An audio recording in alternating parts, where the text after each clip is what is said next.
Deep beneath the climate-controlled archives of the University of Pennsylvania Museum, there sits a fragment of baked clay no larger than a paperback novel, designated CBS 1673.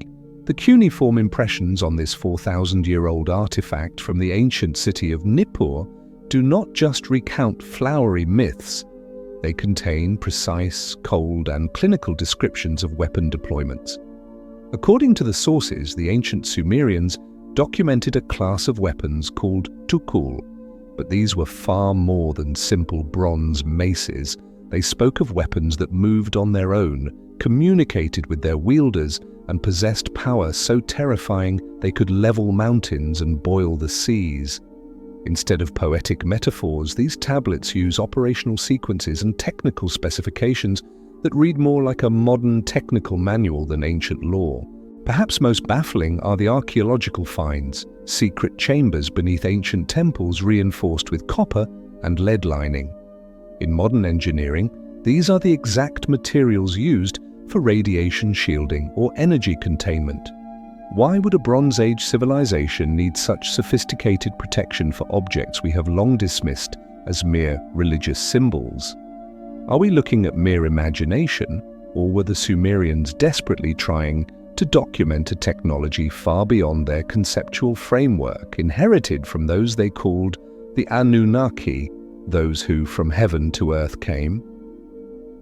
Join us as we journey through the ancient clay to decode the mystery of the weapons of the gods, where the line between myth and high technology becomes hauntingly thin. If you are listening tonight with the lights low, let your shoulders soften, as if they've remembered how to rest. Imagine a city settling into its late hours, cars thinning out, windows dimming one by one, the last conversations turning into murmurs, and somewhere beneath all that everyday movement, beneath streets and stairwells, beneath the bright halls where people walk and talk and point at glass cases, there is a place made for stillness. It is an archive beneath a museum in Philadelphia, a climate-controlled room where time seems to slow down on purpose. The air is cool, steady, and clean, kept at a constant 68 degrees, with the humidity held so gently that nothing is startled by change. The sound you notice first is not a sound you have to listen for. It is simply there, the quiet breath of the ventilation system, a soft, even exhale that never hurries. In this calm underground space, the light is warm and careful. It doesn't glare, it doesn't demand attention. It falls in pale gold pools along the aisles, touching shelves that stretch in orderly lines, each shelf holding boxes and trays and labeled housings. There is a faint scent of cardboard, cotton, and old paper. Nothing sharp, nothing heavy. Just the smell of things being kept safe. Tonight we won't rush. We won't chase anything.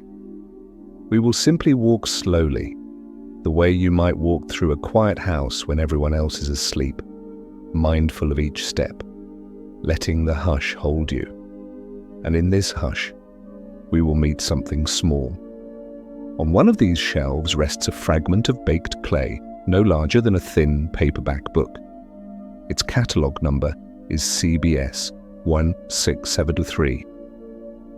It sits inside a protective housing, like a tiny bed made of clear cover and soft supports, so that even the air cannot touch it too roughly. The clay is the colour of warm earth, sun-browned, matte and slightly uneven. Along its surface, the marks are crisp, wedge-shaped impressions pressed into wet clay long ago by a reed stylus, then hardened by fire, then carried through centuries of sand and silence, and finally placed in careful modern hands. The tablet is damaged, edges are broken, whole lines have slipped away, and still what remains is enough to make you feel a small, gentle wonder, because each wedge is a choice someone made with a steady hand in a room that had its own sounds and its own air, in a world that could not imagine you listening now. If you let your mind soften around that thought, you may notice something tender. History is not only the story of kings and wars and loud events. Sometimes history is the story of a person leaning over clay, taking care to press a sign the right way, because they wanted something to endure. Who were they, that unknown scribe? Someone with inkless fingers, a reed in hand, perhaps a lamp nearby. Someone who understood the weight of copying, how each line is both a memory and a responsibility. What were they writing? A text that belonged to the land between two rivers, the Tigris and the Euphrates, where cities learned to keep track of grain and offerings, where temples rose step by step toward the sky, and where writing itself began as a way to remember and to feel a little safer. When was it written? Around the second millennium, BCE, somewhere around 1600 years before the Common Era, in the ancient city of Nippur, holy to Enlil, Lord of Wind, a city whose name still feels like a quiet syllable on the tongue. Where did it go afterward? Buried, recovered, shipped, catalogued, and finally placed here in the cool, consistent dark where it can rest without fear of heat or damp. Why was it kept? Because humans have always been afraid of forgetting, and because humans have always hoped that a record could be a kind of shelter. And how? How does a thought travel across 4,000 years? Not by shouting, not by force. It travels by care, by hands that copy, by shelves that hold, by rooms that stay steady, by people who decide quietly that a small piece of clay deserves protection. So tonight, this is our companion, a small piece of clay with a large patience. Notice the labels too, the neat handwriting, the printed barcodes, the tiny penciled dates. They are modern cuneiform in their own quiet way, saying this exists, this matters, this will not be lost. Even the numbers feel soothing, like coordinates guiding you back home. You can let your mind settle there. As you imagine it, allow your breath to slow a little, not because you must, but because the scene itself invites it, in and out. Like the museum air, steady and untroubled. If your thoughts are busy, you don't have to fight them. Let them be like visitors in a hallway upstairs, passing footsteps that fade as you walk deeper down. Look closely in your mind at the cuneiform marks. They are not perfectly uniform because a human hand made them. Some wedges are deeper, some lighter, some pressed at a slightly different angle. It is a kind of handwriting, yet also a kind of architecture. Tiny corners and strokes that build meaning one wedge at a time. When you imagine the stylus pressing in, you can almost feel the soft give of wet clay, and you can almost hear the faint tap, tap, tap of a patient rhythm. For a long time, no one living could read these marks. They were like a lullaby with the melody saved, but the words forgotten. Then in the modern world, scholars began to listen again, slowly, carefully, using bilingual inscriptions and patient comparison, learning how one sign leaned into another, how one sound opened a door to the next. One famous carved text, high on a cliff at Behistun, became like a gentle key, a way to match languages and teach the eyes how to recognize a sleeping script. This is where the story becomes calm, because it doesn't ask you to solve anything, it only asks you to notice. In that quiet storage space, do you want the gods to appear as a distant memory or as a lingering breath on the clay? You don't have to answer out loud. You can simply let the question float beside you the way a feather floats on air. Maybe, for you, the gods are symbols, names the mind uses when it cannot hold the whole sky. Or maybe, for you, they are simply the feeling of awe that arrives when you realize how long the world has been listening to itself. Either way, the tablet remains calm. It does not insist on one meaning, it only offers marks. And in those marks, a doorway. Before we drift deeper into tonight's gentle journey, remember to subscribe to Ancient Sleep Story. Here, you'll always find peaceful stories that soothe the heart and quiet the mind. Where are you listening from tonight? Leave a comment. Your presence adds warmth to this quiet corner of the night. Now, with that small ritual of connection, we can return to the shelf again. Picture the archivist's hands, gloved, careful, lifting the protective cover, not as a dramatic reveal, but as a slow, respectful opening. There is a rhythm to archives: open, pause, look, close, open, pause, breathe, close. Each movement is a promise that nothing will be rushed, nothing will be harmed. Sometimes the simplest motions, open, close, label, return, feel like kindness made visible, the way a bedtime routine quietly tells the nervous system, you are safe. And there is another rhythm inside the tablet itself, the rhythm of copying, of phrases repeated across generations, like a chorus that people kept because it made them feel anchored. In Mesopotamia, scribes did not only write new things, often they copied older things, sometimes very old things, because the act of copying was itself a way of keeping a lantern lit. A text could be fragile, but a copy could renew it. And another copy and another could carry it forward like a warm ember carried between palms, between classrooms, between libraries, until it reaches your imagination now. Tonight, we will follow that ember. We will not focus on loud battles or sharp fear. We will focus on the quiet human impulse beneath everything, the desire to name what is powerful, to set it down in orderly signs, and to store it somewhere safe. This tablet is associated with an ancient flood story, an old memory of water and survival, of a world changing its shape. Yet even before we reach the water, we will stay with the room where the writing happened, the table, the clay, the reed, the calm discipline of a person who believed that careful words could steady a restless heart, even in uncertain seasons. If you like, imagine Nippur at night, not the grand city as a tourist image, but the gentler side, a courtyard cooling after the day's heat, a thin moon above flat rooftops, a little wind moving along narrow streets. Somewhere, a lamp burns behind a doorway. Inside, a scribe sits with wet clay and a stylus listening to the scratch of reed on earth. Outside, the world is wide and dark and quiet. Inside, someone is making marks that will outlast them. And in the museum vault tonight, those same marks rest under steady air, waiting, not impatiently, not urgently, just waiting the way a story waits for you to be ready. At the broken edge of the tablet, there is the feeling of something unfinished, not a threat, not a cliff, just an open space where the missing lines once were, like a soft gap in a lullaby.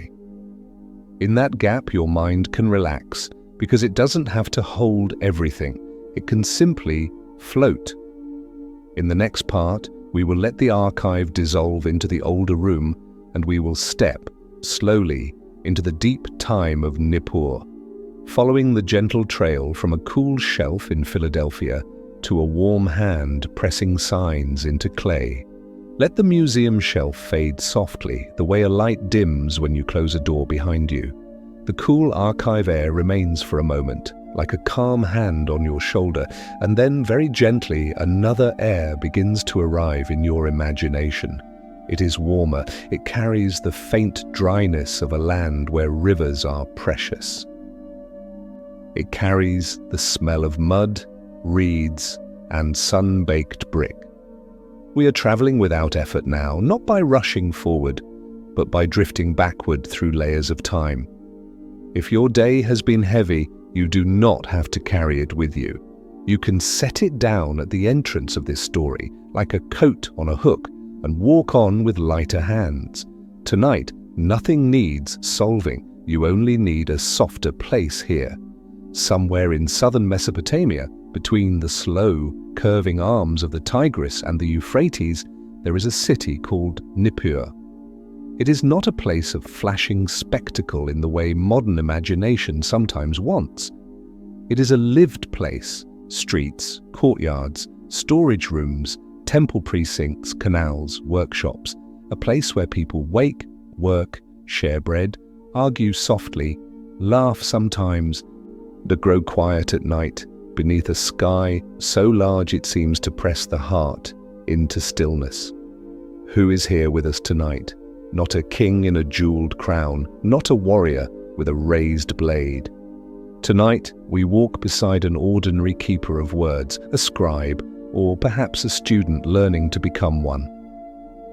In the ancient world, writing was a skill that required patience, and patience is a calm strength. A scribe learned to make each sign with control, to repeat lines until the hand remembered them the way a lullaby remembers its melody. Where are we exactly? Near the temple precinct, in a quieter corner of the city where clay is prepared and tablets are shaped. The temple of Enlil, lord of wind, breath, and invisible power, stands as a steady presence in the distance. Even if you do not imagine gods as beings, you may understand the feeling behind their names. In a world where storms could ruin crops and floods could redraw the land overnight, the wind itself might have felt like a personality, unseen, powerful, sometimes gentle, sometimes restless, always worthy of respect. When is this? Long before our Common Era, around the 2nd millennium BCE, in a rhythm of days measured by sun and shadow. Night arrives with a softness you can almost hear. Oil lamps flicker behind doors, dogs curl up near thresholds. The heat of the day releases its grip on the earth, and the city exhales. Why does writing matter here? Because memory is not only inside a person. Memory can live outside the body, held in clay, passed from one generation to the next.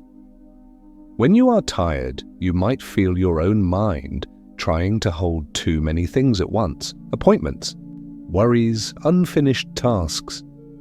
In Nippur, long ago, people also felt the need to set things down somewhere safe. Lists of grain, offerings to the temple, names of workers, and sometimes stories that tried to speak to the biggest feelings: fear, hope, gratitude, awe, and the desire to begin again. How does a tablet begin? Not with drama, but with a small, practical ritual. Clay is gathered from the riverbank, heavy, cool, and alive with tiny grains. It is kneaded and cleaned, worked until it becomes smooth enough to hold an impression. A lump is rolled in the palms, then pressed into a flat shape. Edges are straightened with fingers. The surface is stroked until it is ready, like a quiet preparation before a prayer. Imagine the scribe's hands. They are not hurried. They move with practiced gentleness. In the dim light, the clay looks like soft dusk. Beside the clay lies a reed stylus, cut at an angle so it can press a wedge into the surface. The act is simple: press, lift, shift, press again. And yet, over time, this simple act becomes a bridge. Tonight's tablet is a copy. That is one of its tender secrets. It is not necessarily the first time these lines were written. It may be a careful repetition of an older version, corrected by a teacher, stored for future students, or prepared for a library. In that, there is something quietly comforting. The people of Nippur did not depend on a single fragile object to carry their knowledge. They copied, they preserved by repetition, they trusted the steady work of hands. If you listen closely in your imagination, you can hear the room. Not loud voices, but the small sounds of learning and labor. A reed tapping clay, a breath, a distant footstep, a faint rustle of cloth. Outside, the wind moves along walls. Somewhere, water murmurs in a canal. And above it all, the night sky watches without judgment. The signs begin to appear, little wedges arranged into patterns. To the scribe, these are not mysterious marks, they are familiar shapes, each with a sound, each with a meaning that shifts depending on context. Writing is like a river. The same water can look different under different light. A sign can be a syllable, a word, a hint. It can point to a god's name or to a person's name or to a place or to a number. The mind of the scribe holds these layers, but the hand keeps it simple, one wedge, then another, letting meaning gather quietly. This is the gentle journey we take tonight. Not a chase, but a slow walk along the edge of a river of words. At some point in the text, there are phrases that feel procedural. Do this, then this, in this order. It is the calm voice of instruction, the ancient equivalent of a checklist meant to keep life steady. In modern life, you might find comfort in routines too, washing a cup, folding a blanket, turning off a lamp. In Nippur, routine was also a kind of safety. The world could be unpredictable, but the order of a ritual or the steps of a process could anchor the heart. Around the precinct, ordinary life keeps its quiet rhythm.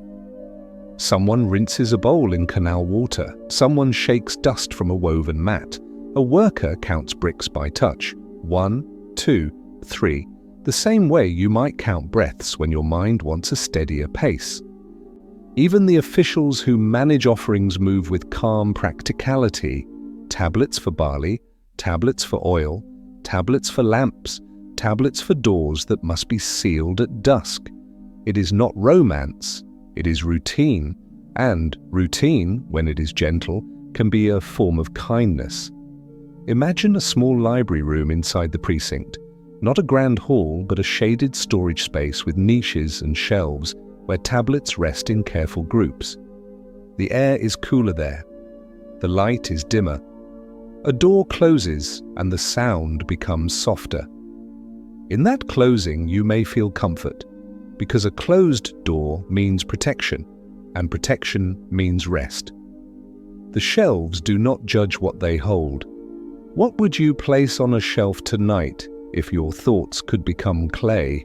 One worry to set down, one gratitude to keep.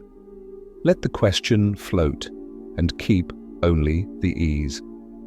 And because the tablet is a copy, there are echoes, repeated lines that scribes kept stable across generations. Like a chorus in an old song, they return, they reassure. They say, you are not alone in this story. Others have carried it before you. If the gods appear in these lines, they do not have to arrive as thunder. They can arrive as language, names used to hold the unholdable. Enlil, wind. Ea, deep waters and wisdom. Shamash, the steady sun that watches the day. These names are like constellations, not the sky itself, but patterns that help a person navigate the dark. And perhaps that is the quiet heart of the flood story itself. A flood is a memory of being overwhelmed. Water rises, familiar paths disappear. The mind too can feel flooded by worry. Yet the story is preserved not to frighten, but to remind survival is possible. A vessel can be built, a calm plan can be followed, life can begin again. Tonight, we do not need to reach the storm yet. We can stay in the prelude, the room where the words are being pressed into clay with careful patience. Because even here, before the waters, there is already healing. There is the feeling of someone saying gently, there is a way through. If you want, take a slow breath in as if you are smelling the river clay, and breathe out as if you are smoothing the surface of the tablet with your mind. Let your forehead soften. Let your jaw unclench. The scribe is not in a hurry, and neither are you. As the lines continue, imagine the colophon, the small note at the end that sometimes says who copied the tablet, where it was copied, or from what source. It can sound like a quiet signature, a humble whisper across time, copied from an older tablet. May the one who reads understand. A sentence like that does not demand perfection. It asks only for gentleness. And is that not what we need at night? Not to master everything, not to solve every mystery, only to understand enough to feel connected. Soon the tablet will be stored, perhaps wrapped in cloth, perhaps placed on a shelf in the library room. Doors will be closed, seals will be set. The story will sleep for a while, the way seeds sleep in earth, waiting for the right season. But before it sleeps, hold one more quiet image, the scribe lifting their hands away from the clay, pausing to look at the lines, not with pride, not with fear, but with a simple hope that the words have been placed well. In the next part, we will follow the tablet's long life, how it traveled through silence, how writing itself fell asleep for centuries, and how modern eyes learned patiently to read the wedges again as if waking a gentle voice. Some stories do not disappear, they simply learn how to sleep. In Nippur, long ago, the tablet was placed in its quiet room, perhaps wrapped in cloth, perhaps stacked with others, perhaps leaned gently against a wall niche where clay could rest without cracking. Then seasons moved on, lamps burned out, roofs were repaired, then not repaired. Streets changed, then softened into dust. The temple hymns that once floated at sunrise grew faint, like music heard through layers of cloth. And the tablet, still holding its wedges, slipped into the deep kind of silence that does not feel lonely, only vast. If you imagine time as a river, this is where the current becomes wide. Years do not pass one by one, they pass like a slow tide. A century is a single breath. Another century is another breath. The people who once knew the signs with their fingertips are gone. Their children's children are gone. The language shifts, then shifts again. New powers rise, new borders are drawn, new scripts are invented. And yet, the clay remains, small, patient, unmoving. For a long while, those wedges are no longer a living language. They are shapes, beautiful, deliberate shapes, like footprints on a beach after the tide has pulled away. People may see them and wonder, but they cannot read them. And in that not knowing, there is something quietly familiar to modern life. We also carry marks we cannot always decode, memories we can't fully explain, worries that don't have clear words, emotions that sit in the body without an easy translation. Not everything must be solved tonight in order for you to rest. In the modern world, the waking begins with patience. Far from Nippur, in a different landscape of cliff and wind, a monumental inscription sits high above the ground, Behistun. Imagine it at dusk, stone cooling, birds circling, a pale sky thinning into evening. Long ago, a king ordered his story to be carved there in more than one language, as if he wanted his words to be understood by more than one kind of listener. And centuries later, scholars approached that cliff not like conquerors, but like careful readers. They compared signs. They matched repeated names, repeated phrases, and the steady rhythm of grammar, letting one script teach them how to hear another. It is a slow kind of discovery, and that slowness is part of its beauty. No one truly reads cuneiform in one dramatic moment. It is read the way you learn a friend's handwriting after many letters. Gradually, through small recognitions that gather into understanding, a sign becomes familiar, a pattern repeats, a sound clicks into place, and then one day, a line that once looked like decoration begins to sound like speech. Imagine those early readers at their desks, surrounded by sketches, squeezes, and careful copies, their eyes tired in lamplight, their minds steady. They do not rush, Because rushing would blur the wedges, they treat each sign as a small, living thing. This is one of the most soothing truths about scholarship. At its best, it is devotion without noise, an attention so gentle it almost feels like a form of prayer. And while the wedges begin to wake on paper in libraries far from the rivers, the earth of Mesopotamia begins to open in another quiet way. In the late 19th century, archaeologists returned to ancient sites with shovels, notebooks, and a kind of reverence mixed with curiosity. They dig not to hunt glitter, but to recover voices. At places like Nippur, the ground offers up what it has been holding for millennia. Tablets, thousands of them stacked, broken, baked, softened by time, yet still carrying the pressure of human hands. You can picture the moment gently, without drama. A worker's spade meets something firm. The soil is brushed away. A corner of clay appears, not gold, not jewels, just earth. But earth with intention, earth with writing, earth that remembers. In the field, the work is careful. A brush moves like a soft breath. A fragment is lifted into the palm. Someone turns it toward the light, and the wedge marks catch the sun as if the clay is briefly waking. Nearby, tents flutter. Water is poured into cups. At night, a lantern glows and the desert air cools, and the team records what they found in tidy lists, because even here, in the modern world, the instinct is the same, to hold knowledge in order, to keep it from slipping away. Those tablets are wrapped and catalogued, packed into crates, and carried out of the land that birthed them. Their journey is long and ordinary in its logistics, and yet extraordinary in its meaning. They travel by road and river, then by ship across an ocean.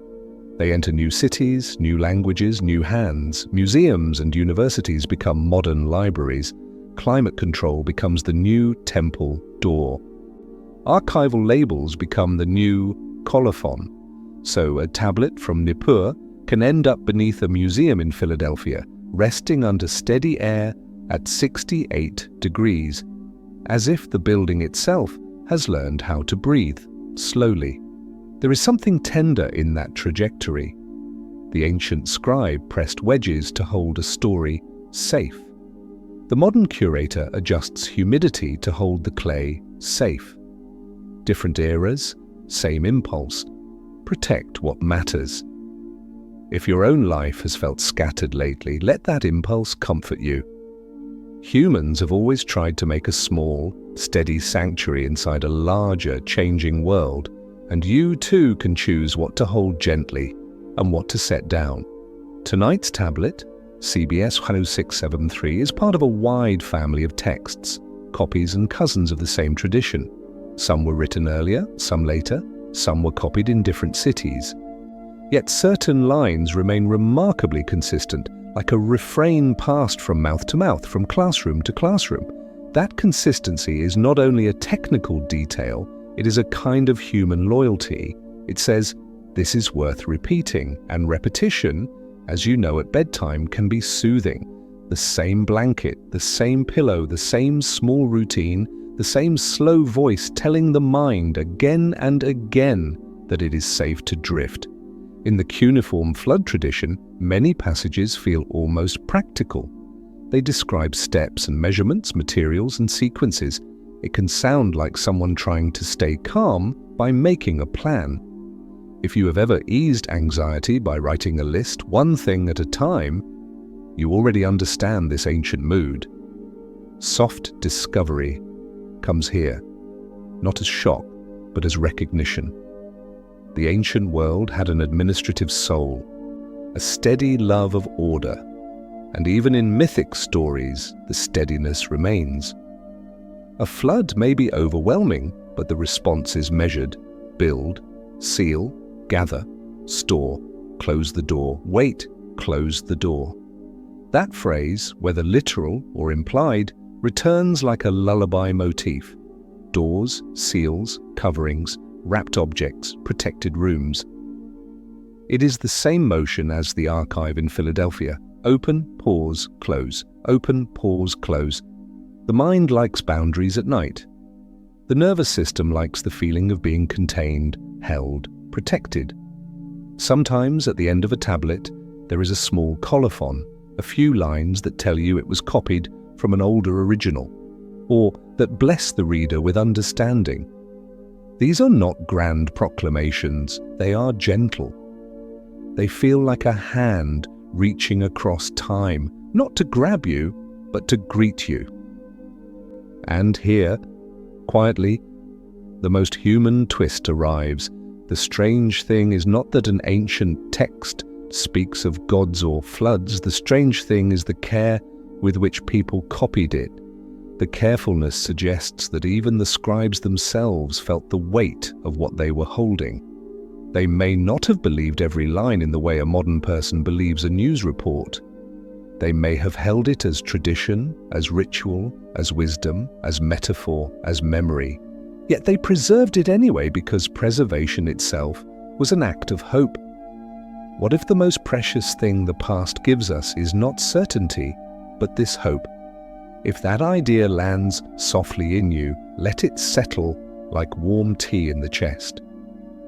You do not need to decide what is true in a hard way tonight.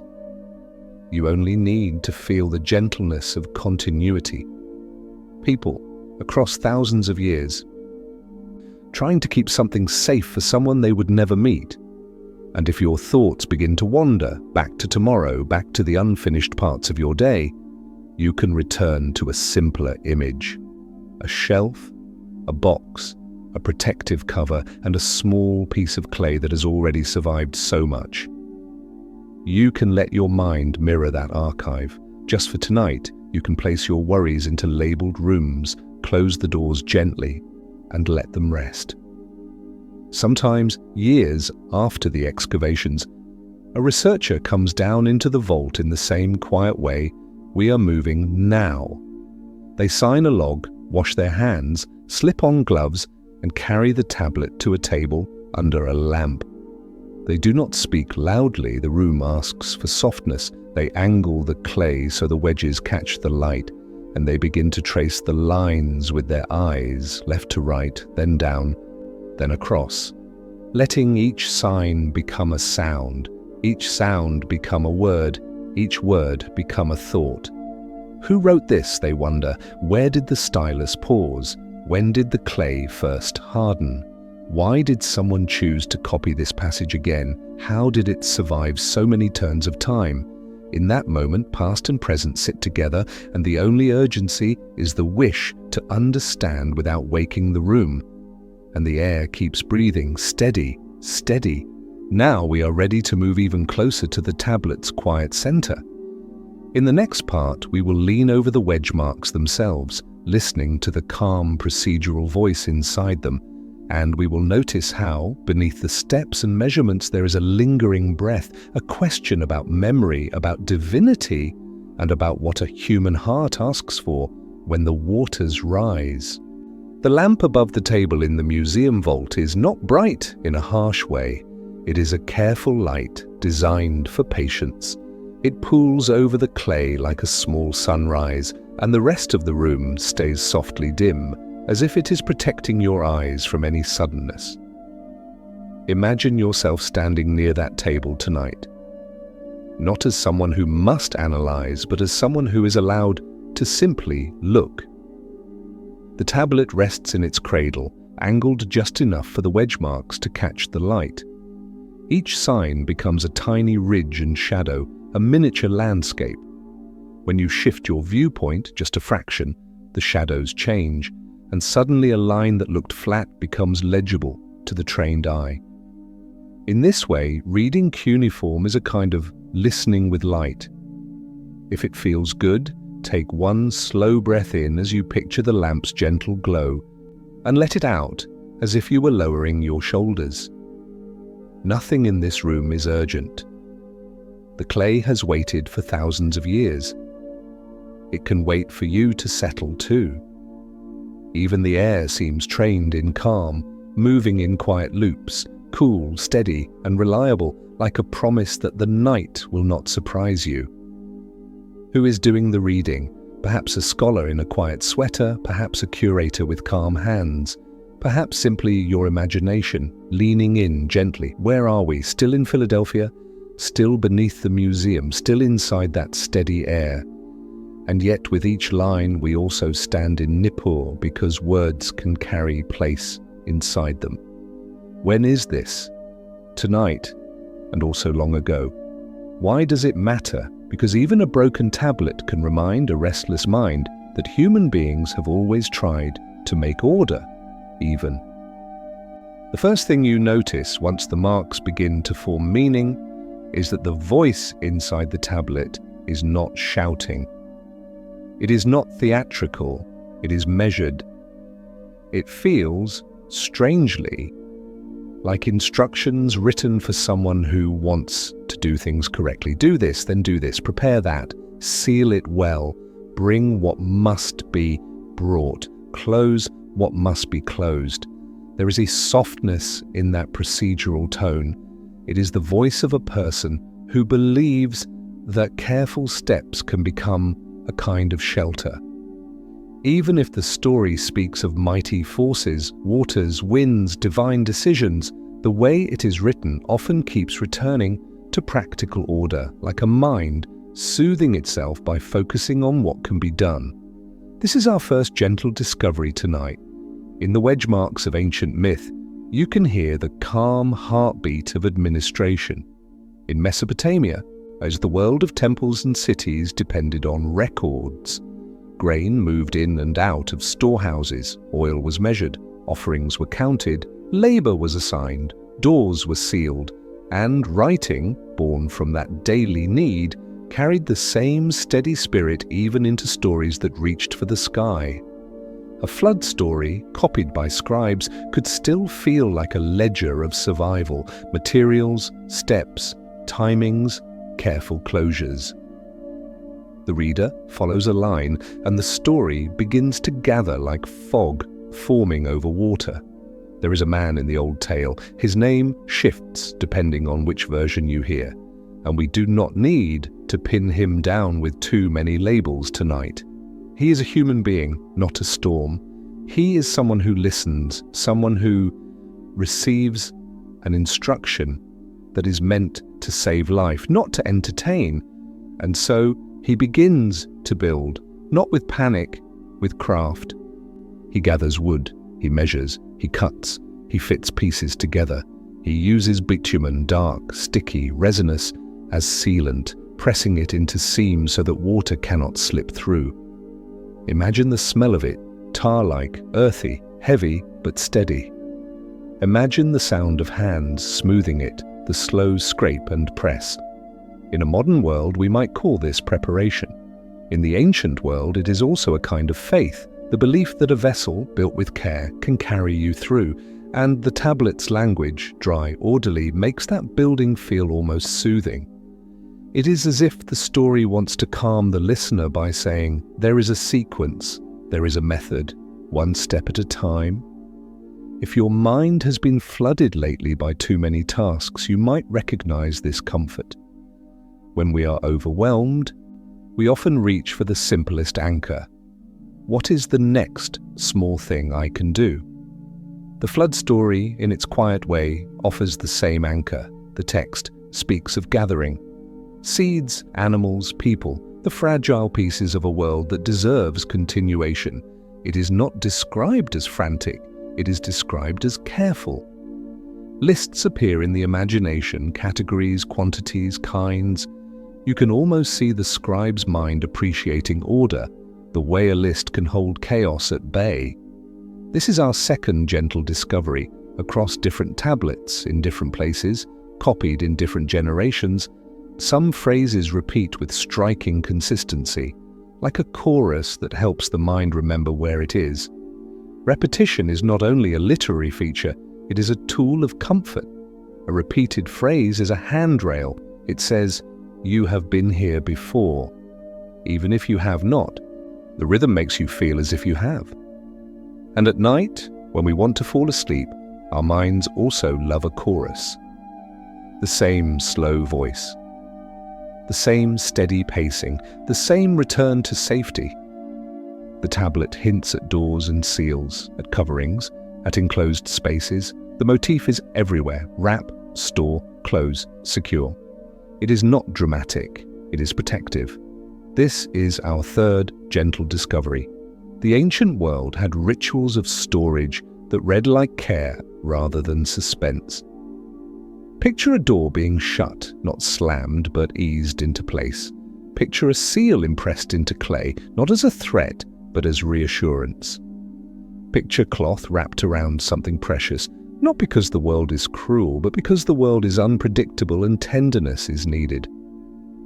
In that quiet storage space, do you want the gods to appear as a distant memory, or as a lingering breath on the clay?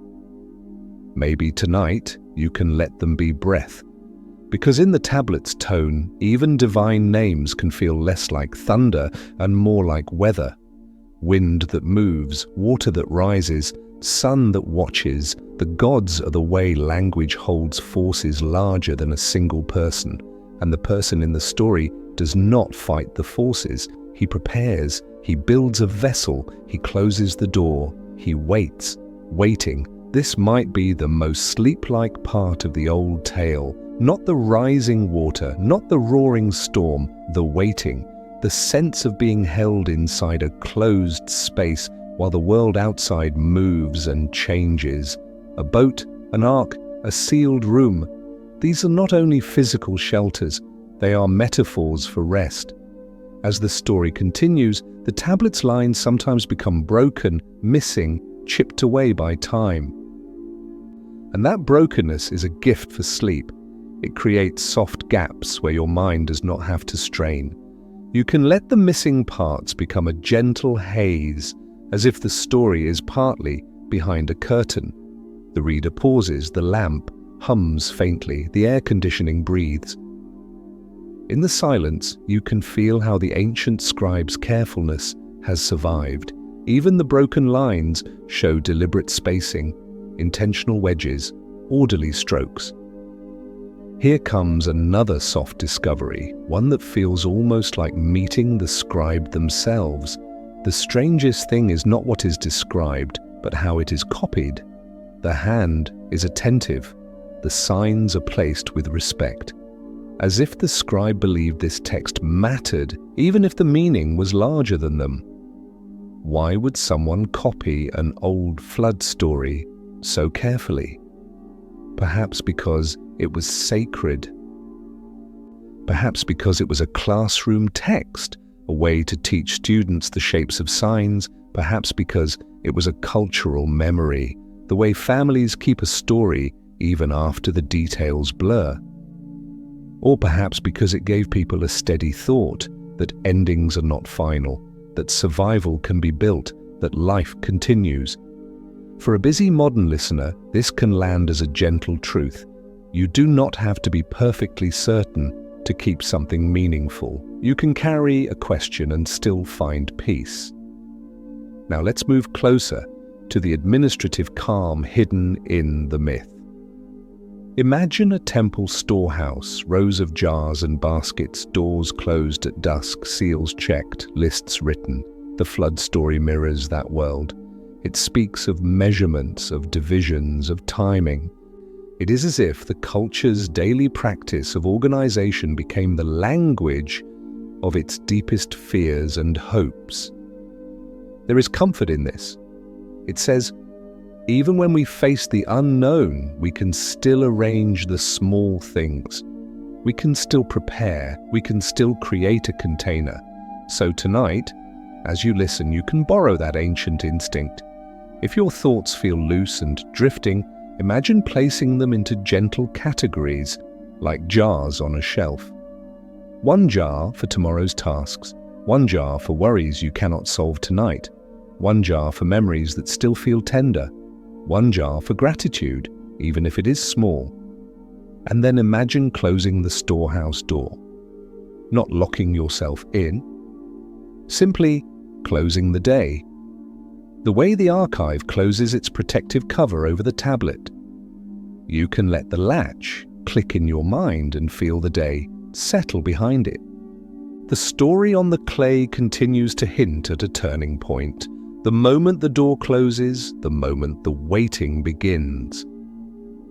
The world outside changes, but inside there is a steady rhythm. Breath, heartbeat, the creak of wood, the hush of enclosed air.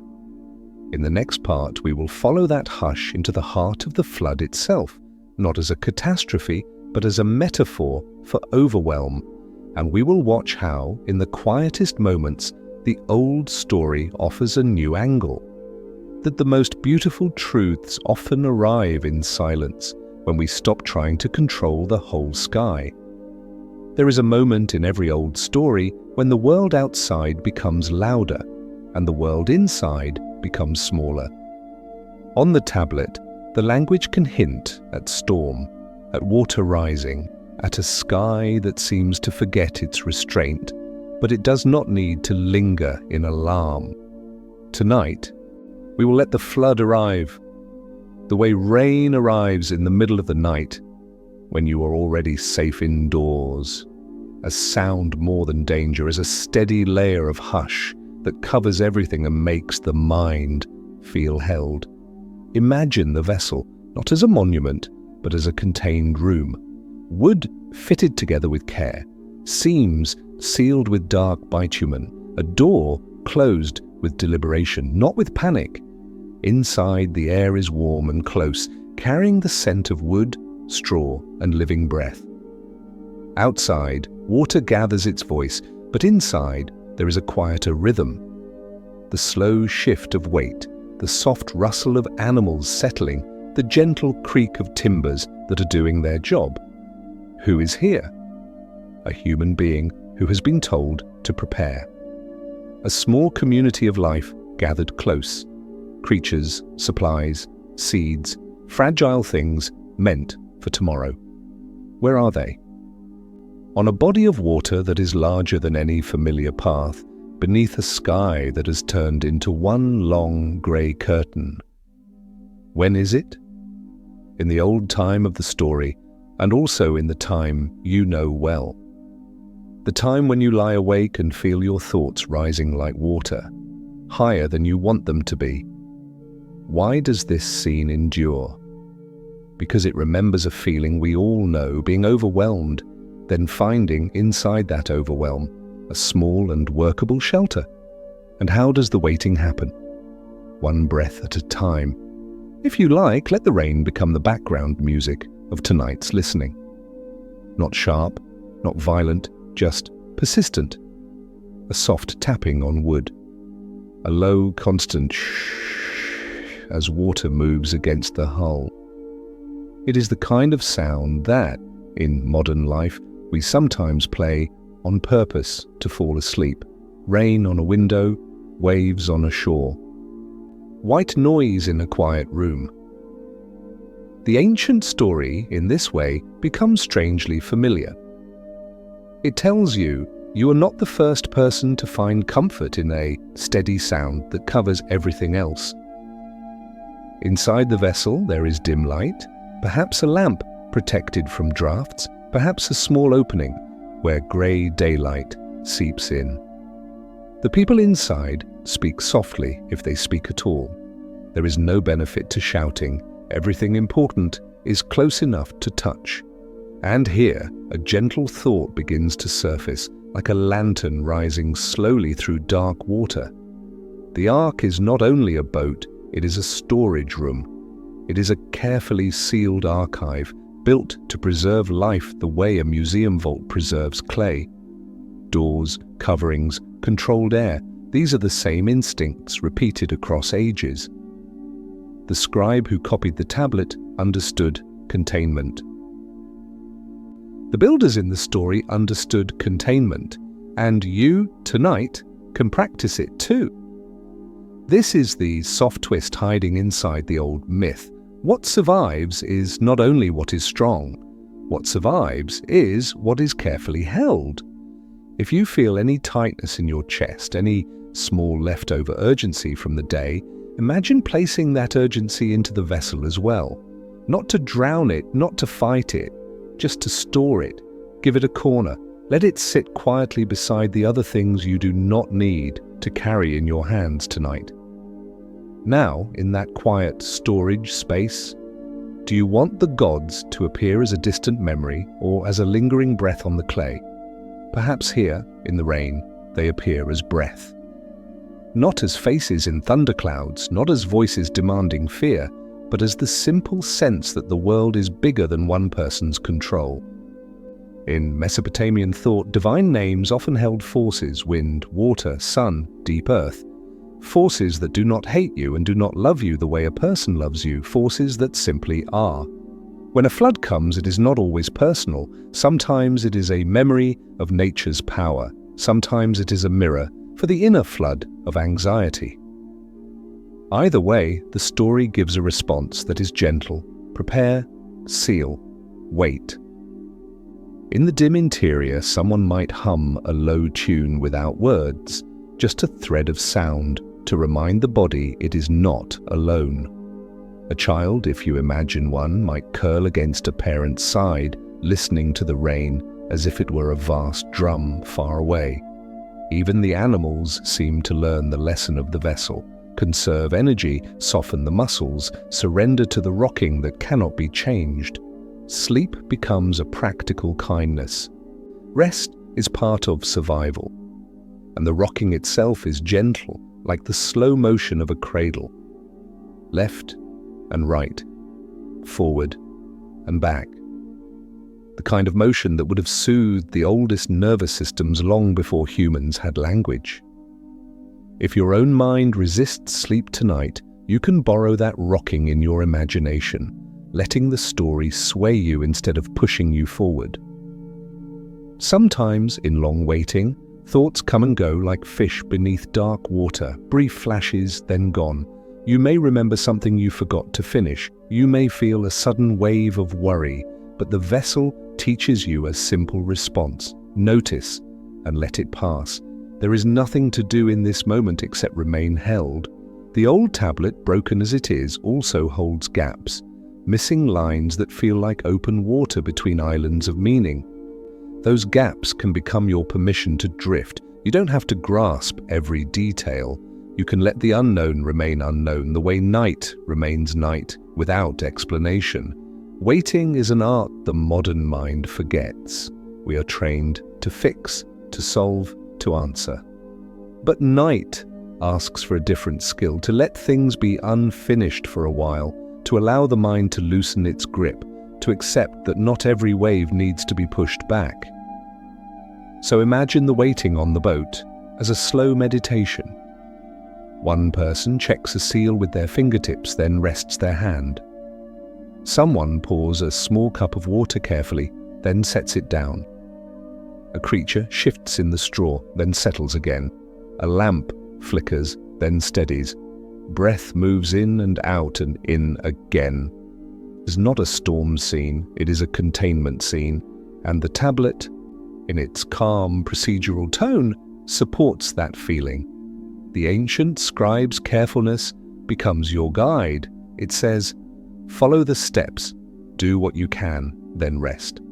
Outside, the water rises, but you do not have to watch it. You do not have to imagine panic. You can let the flood be the world's way of becoming quiet, the way a thick snowfall makes a city hush, the way fog turns sharp edges into softness. The flood turns the landscape into one continuous surface. It erases distractions. It makes the horizon simple. And in that simplicity, the mind can finally unclench. If tonight you are carrying grief, the flood can be the feeling of being submerged by memory. If tonight you are carrying stress, the flood can be the feeling of tasks piling up until they blur into one heavy mass. If tonight you are carrying loneliness, the flood can be the silence that feels too wide. But the vessel is here. The archive is here. The room of protection is here. You might notice something else very soft and very human. The story is not only about survival, it is also about obedience to a rhythm, about trusting a sequence when you cannot see the shore. In modern life, we do this too. We trust routines. We trust the small rituals that tell our bodies it is time to sleep. Brush teeth, dim lights, close curtains, put the phone down, lie back, breathe. These rituals do not solve the world, they simply give you a container. The flood story, preserved in clay, may have offered ancient listeners the same gift, a sense that even when the world changes, there is a way to hold what matters. And perhaps that is why scribes copied it so carefully, repeating lines across generations. Not because they wanted to frighten students, but because they wanted to teach a kind of calm competence. If the waters rise, build something steady. If the sky darkens, close the door gently.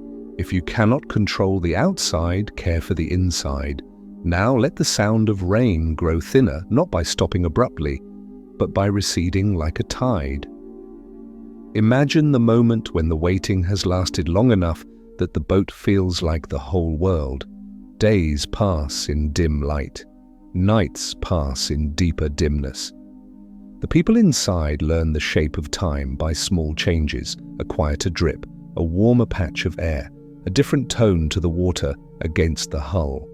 There is a particular kind of peace that can come in long waiting. It is not the peace of victory, it is the peace of acceptance. The body stops bracing.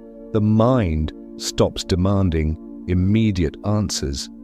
The heart begins to live inside the present moment, because the present moment is all it has. And then very gently, something changes. The sound outside is different, not gone, but altered. The boat lifts a little less sharply. The water feels less insistent. The air that slips through the cracks carries a faint new scent, something earthy, something like wet soil exposed to the sky. No one declares a climax, no one cheers. The change is noticed the way you notice your own drowsiness arriving, quietly, almost shyly. A hand touches the wood and feels that the vibration has softened. An ear listens and hears fewer splashes. A breath is drawn in and it feels less tight. And in that softened world, a question forms, not an urgent question, but a tender one. What returns after the flood?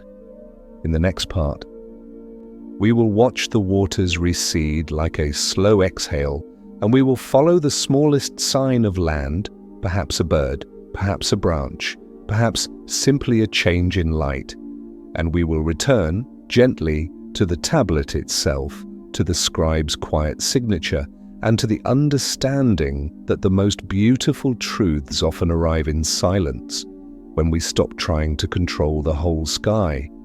The waiting does not end with a trumpet or a shout.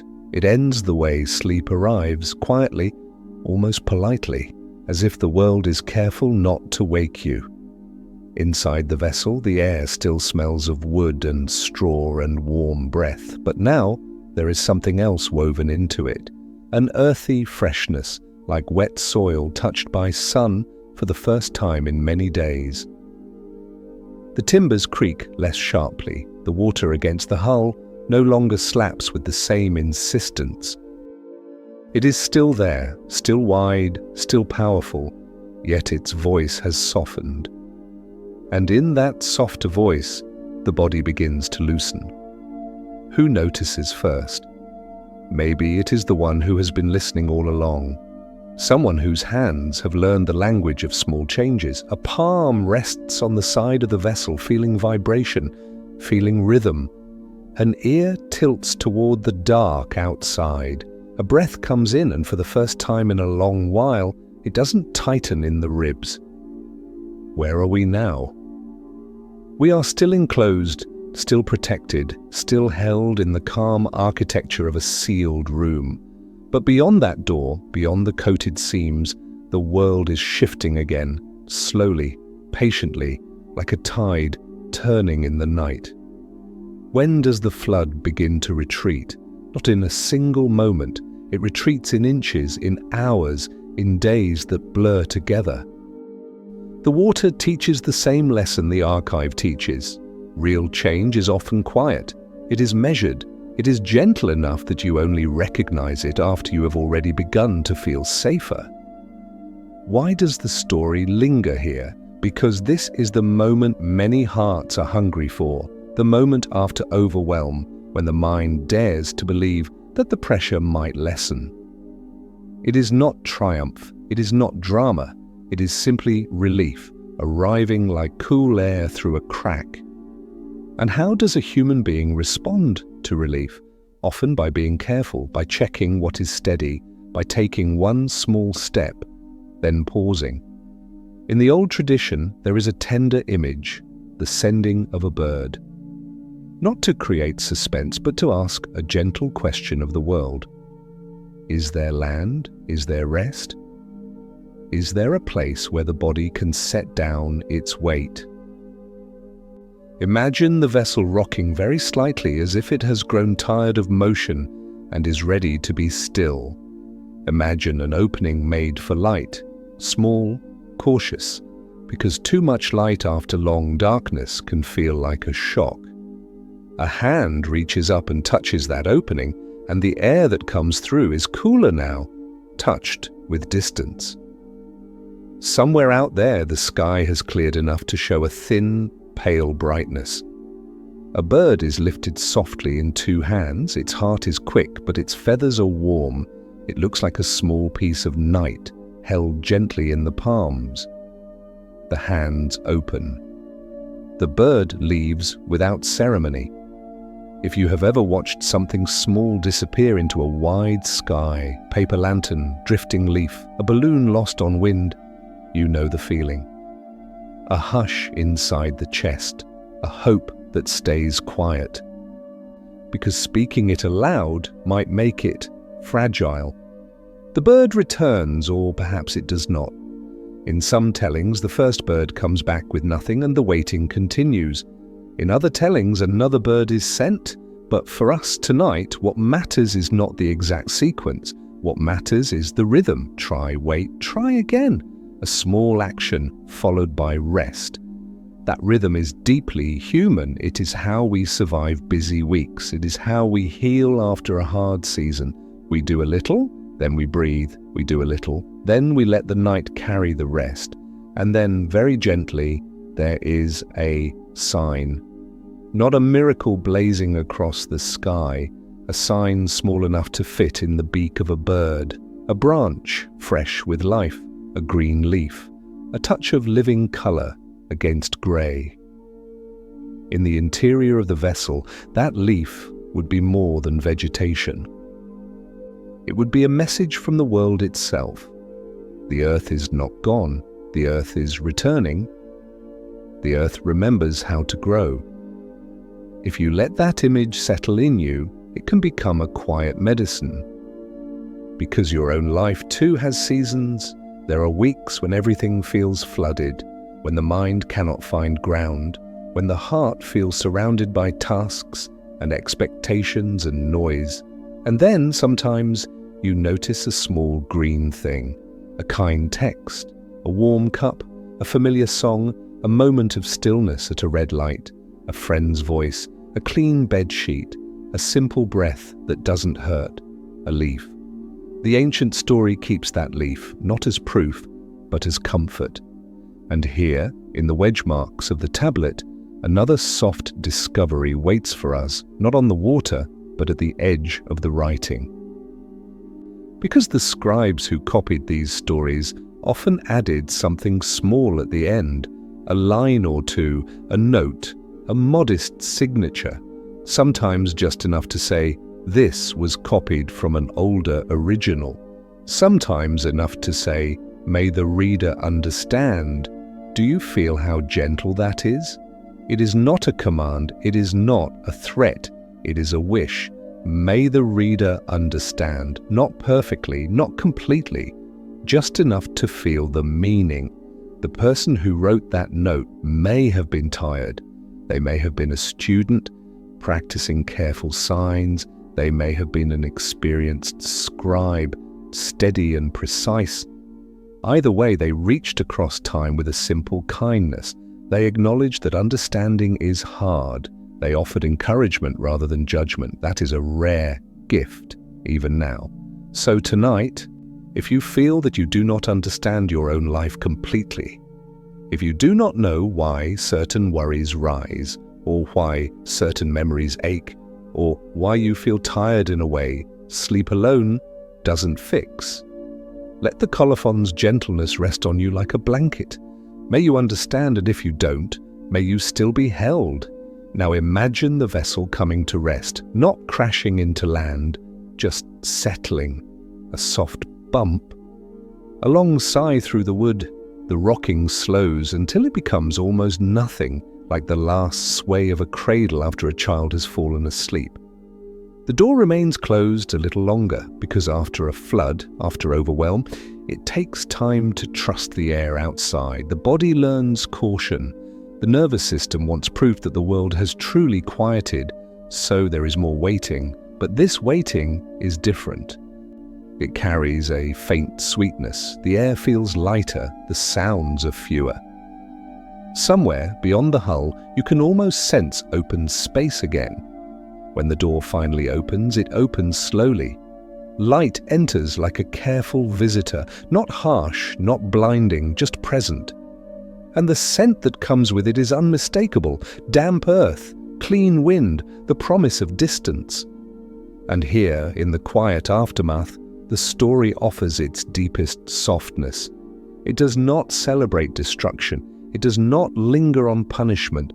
It moves toward beginning again. A world rinsed clean, a horizon simplified, a chance to rebuild without the old noise. And because we are listening as people who live in modern lives, busy, crowded, filled with screens and schedules, we can take this moment as metaphor without forcing it into anything rigid. The flood can be the season that overwhelmed you. The vessel can be the small routine that kept you steady. The leaf can be the first sign of relief. The resting can be the moment you realize you are safe again. And the tablet itself, small, baked, patient, can be the reminder that humans have always walked through these cycles: flood and retreat, fear and method, overwhelm and containment, silence and renewal. If you want, you can make this part of the story a practice. Let your inhale be like the bird's first flight, steady, unforced. And let your exhale be like the bird returning, coming back to the same safe place, in and out. Each breath a measurement, each breath a gentle step, like wedges pressed one by one into clay. In Nippur, the riverbanks would have looked like this after water. Mud dark and soft, reeds bending, the smell of silt rising under sunlight. Children would have watched puddles shrink. Workers would have repaired canal walls. Temple courtyards would have been swept. Life would have returned by ordinary hands, not by spectacle. That ordinariness is part of the comfort.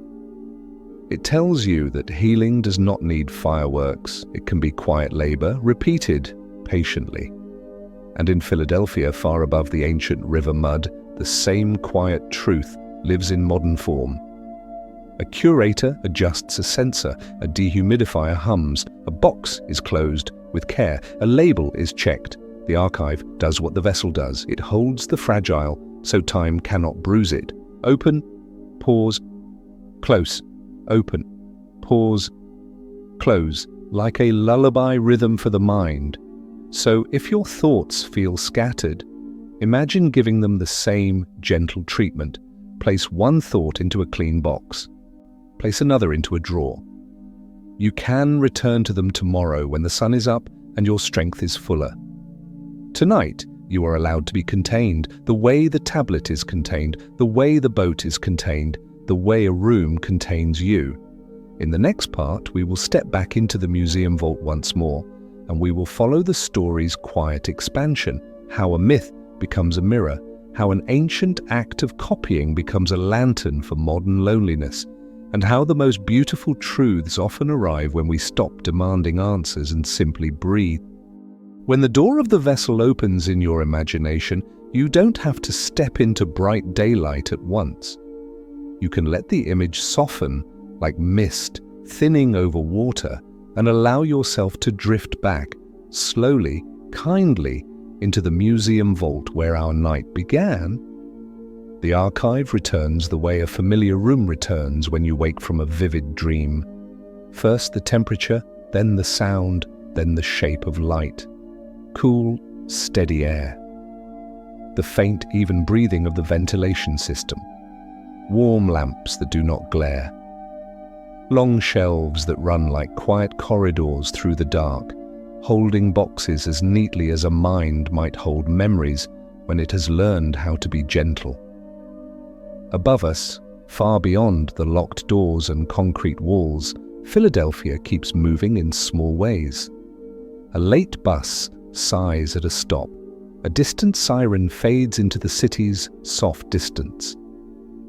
A streetlight hums, but down here, the vault is a different world. Sealed, stable, quiet enough that you can feel your own thoughts slow down. Who is here now? Perhaps only you and the story. Perhaps a librarian of the night, moving silently, checking labels with calm hands. Where are we? Beneath the museum, inside a space designed to protect fragile things. When is it? It is tonight, in your own life, and it is also always, because archives are built for always, for the long patience of time. Why do we come back here? Because after any flood, after any season of overwhelm, we need a place that feels contained. And how do we find that place? Not by forcing, not by wrestling the mind into silence, but by returning to steadiness. One calm image at a time. CBS 0673 lies inside its protective housing, the same way it did before we drifted to Nippur. In this steady room, the clay looks almost warm, as if it has carried a little desert sunlight within it for thousands of years. The wedge marks catch the lamp's glow in small ridges and shadows. The broken edges remain broken, and yet nothing about them feels tragic.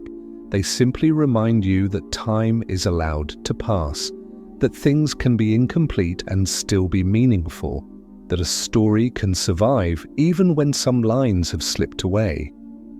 There is a quiet comfort in that, because modern life often asks us to be complete answers, complete productivity, complete certainty, complete control. But the tablet, resting under steady air, offers a different lesson. You can be partial and still be precious. You can be unfinished and still be safe. In that quiet storage space, do you want the gods to appear as a distant memory or as a lingering breath on the clay? Tonight, you may let them be breath again, gentle and distant, like the steady exhale of the archive itself. The ancient names, when they appear in these traditions, can be understood as a way of speaking to what is larger than the self, the wind that changes, the water that rises, the sun that returns. You don't have to decide what you believe. You only have to notice how softly the human heart reaches toward meaning when it feels small beneath the sky. And here is the soft twist that expands the whole story without shocking it. The most remarkable thing is not the flood, it is the care of the scribe pressing each wedge into clay as if the future might one day need a calm voice. The care of later scribes copying the same lines across generations, keeping the refrain stable like a bedtime refrain. The care of excavators brushing earth from a fragment without rushing. The care of curators building a room of steady temperature and steady humidity so the clay can sleep without cracking. The care of readers leaning in under lamplight, letting their eyes move slowly so the wedges can speak. Across 4,000 years, the story is held the way you might hold a cup of warm tea in both hands, quietly, deliberately, with gratitude for its simple comfort. And in that recognition, something in you may loosen, because you too have been holding so much. Maybe you have been holding responsibilities, maybe you have been holding other people's expectations, maybe You have been holding your own worries, trying to keep them from spilling into the day. Tonight, you are allowed to be held instead. Imagine the archive as a kind of lighthouse, but not the dramatic kind standing against raging waves. This lighthouse is indoors, quiet and steady. Its light is the warm lamp above the table. Its ocean is time. And the tablet is a small lantern in that ocean, a clay lantern that does not flicker quickly, because its flame is not fire at all. Its flame is attention. Here, no one rests alone. Every story from the past is a soft lantern in the dark, gently lighting our way tonight. If you have ever felt lonely in the middle of the night, even while living a life full of people, this is one of the most tender truths history can offer. Countless humans before you have also lain awake, listening to their own thoughts. They have wondered whether the world is safe. They have tried to build small shelters, boats, houses, prayers, routines, stories. They have searched for a leaf, a sign of land, a sign of relief. And they have left traces of that searching in clay, stone, paper, and song. So when you listen now, you are not only hearing an ancient text, you are joining an old human circle, the circle of those who keep lamps lit for one another. Somewhere long ago, a student learned the wedge signs by repeating them. Somewhere later, a scholar traced the same marks onto paper, patiently, like copying constellations. And somewhere tonight, a listener like you lets the same old rhythm quiet the mind. Let yourself notice the calm details again, the archive shelves, the labels, the protective housings. Everything here is about gentle boundaries. A box is not a prison, it is a cradle.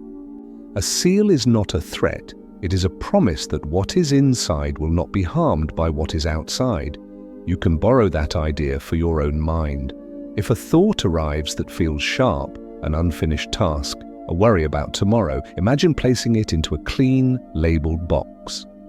Close the lid softly, you are not denying it. You are simply giving it a safe place to wait. You can return to it later when the day is bright and your hands are steadier. If a memory arrives that feels tender, imagine wrapping it in cloth the way a tablet might be wrapped before storage, not to hide it, only to keep it from scraping against you while you try to rest. And if a gratitude arrives, small, quiet, almost shy, imagine placing it on the highest shelf, where it can stay like a little star that doesn't demand anything. This is how an archive soothes the mind, by turning chaos into gentle order without erasing what is real. Now imagine the tablet being lifted, only in your mind, by careful gloved hands. It is angled under the lamp. The reader shifts it slightly and the wedges brighten, then darken, then brighten again. Reading becomes a kind of slow tide of shadow and light. The room is so quiet that the smallest motion feels like a whisper. As you stand beside the tablet, you might imagine the ancient scribe again, but this time you see them not as a distant figure in a textbook.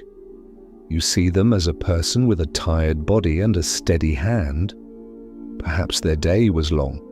Perhaps they had worries too, about crops, about family, about the temple's demands, about the unpredictable sky.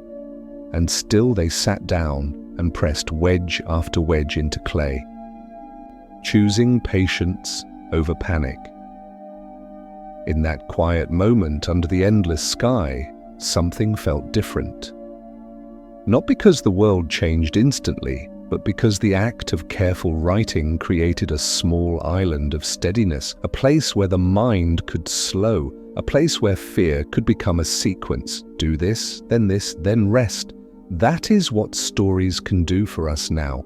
They do not fix everything. They simply give the mind a rhythm it can trust.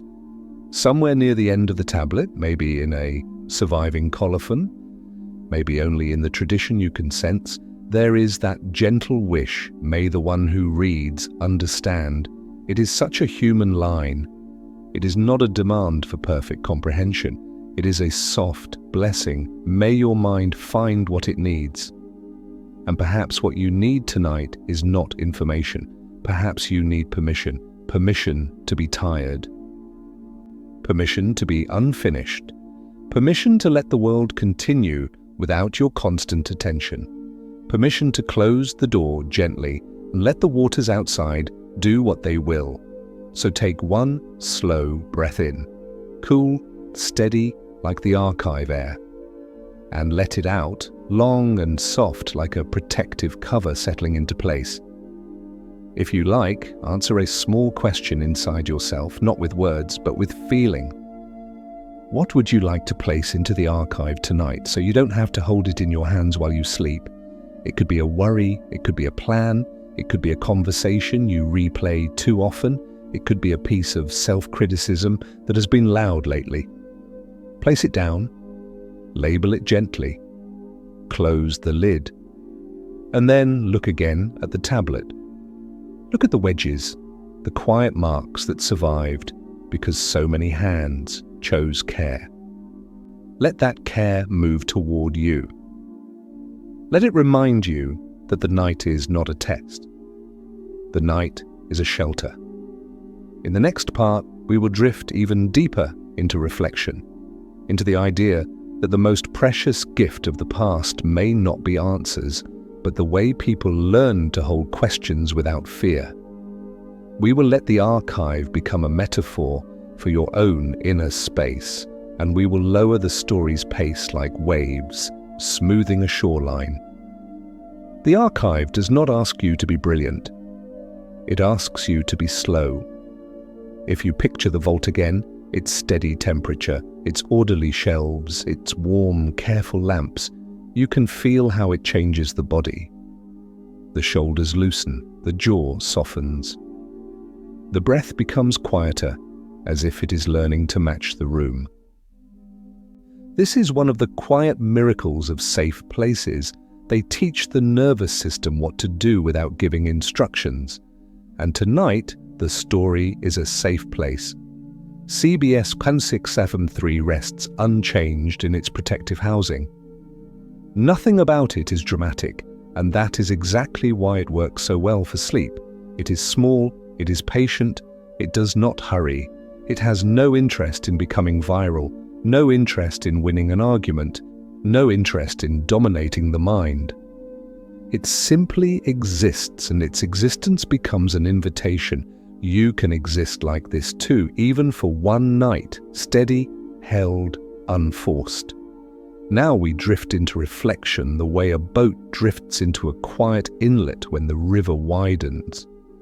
In that quiet storage space, do you want the gods to appear as a distant memory or as a lingering breath on the clay? Tonight, you may let them be distant if that feels kinder, or breath if that feels warmer, or simply metaphor if that feels safest. The story does not demand a single interpretation. It makes room for you. And this is where the past becomes unexpectedly gentle. Because if you listen closely, not only to the flood story, not only to the names and the steps, but to the act of copying itself, you begin to see something beautiful. The ancient scribes were not only preserving answers, they were preserving questions. They were preserving the question of what happens when the world feels overwhelming. They were preserving the question of how to build a shelter for life.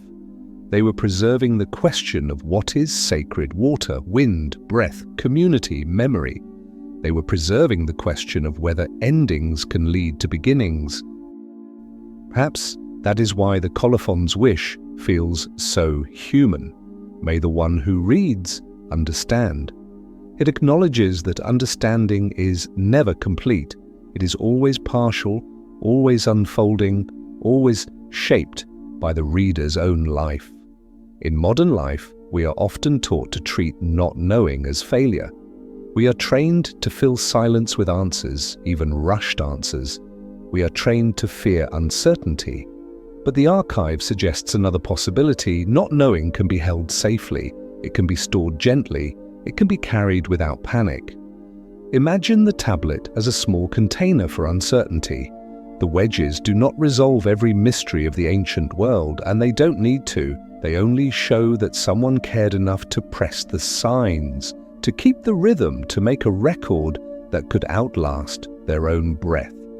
And that alone can soothe a modern mind, because maybe, deep down, what keeps many people awake is not a single worry, but the feeling that they must solve their whole life before they are allowed to rest. The feeling that uncertainty is unacceptable. The feeling that if they don't think hard enough, something will be lost. But history teaches a softer truth. People have always lived with uncertainty. They have always made peace with partial knowledge, and still they have loved and built and laughed and slept. If you want, let that truth be a warm weight on your chest, the way a blanket feels reassuring. You don't have to understand everything tonight to deserve rest. Now imagine the ancient world again, but not the flood, not the storm. Imagine the scribal school, a small room with a low doorway, a mat on the floor. A teacher who speaks calmly, not loudly. Students with styluses and clay learning how to make the wedge shapes correctly. The same sign repeated, the same line copied again, mistakes smoothed out with a wet finger, then rewritten. And this is not glamorous, it is steady. And in that steadiness there is a kind of love, a love for precision, a love for continuity, a love for the slow building of skill. The students may not fully understand every myth they copy, they may not grasp the deepest meanings of every divine name, but the act of copying still matters, because copying is participation. It is joining a chain, it is becoming part of a continuity that is larger than the self. And when you listen to a sleep story at night, you are also participating in a chain, modern, quiet, human. You are choosing to step out of the day's urgency and into a slower rhythm. You are choosing to let a voice hold you for a while. You are choosing to trust that rest is not wasted time, but a sacred repair. Now think of the phrase we touched earlier, the chorus-like consistency across tablets. Across generations in different cities, scribes kept certain lines stable. Like a refrain in an old song, it returns, anchoring the listener. This is how the mind works at night too. It seeks anchors, it seeks repetition, it seeks something familiar enough that it doesn't have to stay sharp. So you can let the story repeat itself gently inside you. Build, seal, gather, wait, listen, breathe, begin again. Each word can be a soft step down a staircase. And if you feel yourself drifting, you don't have to pull yourself back up. Drifting is allowed. Drifting is the point. Now let's bring the reflection closer to you. What are you holding tonight that you don't have to hold so tightly? It might be an expectation, yours or someone else's. It might be an old regret that keeps returning like a tide. It might be a fear that feels larger at night than it does in daylight. It might be an unfinished conversation, replayed again and again, as if repetition could rewrite the past. The archive would not tell you to throw these things away. It would simply give them a safe place to rest. Imagine a shelf, imagine a clean box. Imagine a label that is gentle, not accusing. Tomorrow? Later? Not tonight? Handled enough. Close the lid, and now imagine one more shelf, not for worries, but for moments of kindness. The ancient world had its own ordinary kindnesses too, a cup of water offered, bread shared, a lamp lit for someone returning late. Those moments rarely become famous, yet they are what make life feel survivable. Maybe tonight you can place one memory of kindness on that shelf, even if it is small, even if it is simply the fact that you are here, listening, choosing softness. If tonight's story reminded you of a beautiful memory, feel free to share it below. Not because you owe anyone anything, but because sharing is a way of lighting a small lantern for someone else who might be awake in the dark. Here, no one rests alone. Every story from the past is a soft lantern in the dark, gently lighting our way tonight. Now, the pace slows further. Picture the tablet again. The wedges are quiet, unmoving. The clay is still. The protective cover is close by, ready to be placed back over the surface. The archivist's hands move with the same calm ritual. Open, pause, close. That ritual can become your own internal ritual. Open your awareness just enough to notice your breath. Pause just long enough to feel your body supported by the bed or chair. Close gently, like drawing a curtain over the day. Open, pause, close, open, pause, close. In this rhythm, thoughts soften, muscles release, the eyelids grow heavier, not because you force them, but because the body recognizes a familiar invitation. And now a final reflection for this part, one that does not demand agreement, only gentle consideration. Maybe the most valuable thing the past offers us is not certainty. Maybe it is humility, humility before deep time, humility before the fact that people tried their best with the knowledge they had, humility before the truth that we too are doing our best with the knowledge we have. And in humility, there is relief, because humility frees you from the impossible task of being perfect. It frees you from the need to understand everything. It allows you to rest in the simple fact of being human. In the next part, we will drift toward the story's quiet descent into sleep. We will return one last time to the vault, to the lamp, to the protective cover settling into place. We will let the sound thin out, and we will guide the listener gently from thought into drowsiness, like a boat moving into still water at night. Now the story begins to move. The way night moves, downward, softer, slower, as if the world is lowering its voice for you. Picture the archive again. The shelves are long and quiet. The labels are small and neat. The air is cool and steady, neither too dry nor too damp, as if the room itself has learned that comfort lives in balance. The light is warm, not bright, just enough to see, just enough to feel safe. Who is with you here? A gentle narrator, a distant scribe, a quiet curator, and your own tired, honest self. Where are you? In a place built for protection, under a museum, under the city, under the long day you've already carried. When is it? Late enough that the world has softened, and early enough that sleep is still a doorway you can step through. Why are we here? Because you deserve a calm ending. And how do we reach it? One small ritual at a time. If you have been listening while staring at the ceiling, you can let your eyes relax, even if they stay open. If you are already in bed, you can let the bed become more real beneath you, the weight of your body resting, the fabric against your skin, the steady support under your back and legs. There is nothing else you need to do right now. Even the story will take care of its own pace. In the center of the table, the tablet waits. CBS 10673, small, earth-colored, patient. It has held centuries without effort. It does not strain, it does not hurry, it does not judge. It simply rests, and by resting, it offers you permission. There is a particular comfort in objects that have survived without being loud.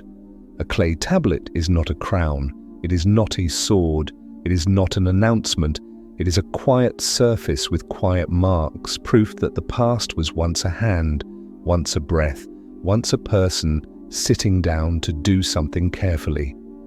And tonight, that carefulness can become a blanket for your mind. Imagine the archivist, gloved hands, gentle movements, lifting the protective cover just enough to look again. Not because anything is urgent, only because the routine itself is soothing, open, pause, close, open, pause, close. The same way you might open a window, listen to the night, then close it again, reassured by the simple act of choosing your boundaries. If you notice thoughts rising, work, bills, conversations, decisions, try not to fight them. Fighting wakes the body. Instead, treat them the way an archive treats fragments. Acknowledge, label, store. One thought, tomorrow. Another thought, not mine to solve tonight. Another, waiting. Another, safe for later. You can even imagine these thoughts as tiny clay tablets of your own. Each one receives a gentle number, a small tag, and a place on a shelf. Your mind does not have to carry them in its hands while you sleep. Now let the story's images become simpler. The flood becomes only the sound of rain far away. The vessel becomes only the feeling of being held.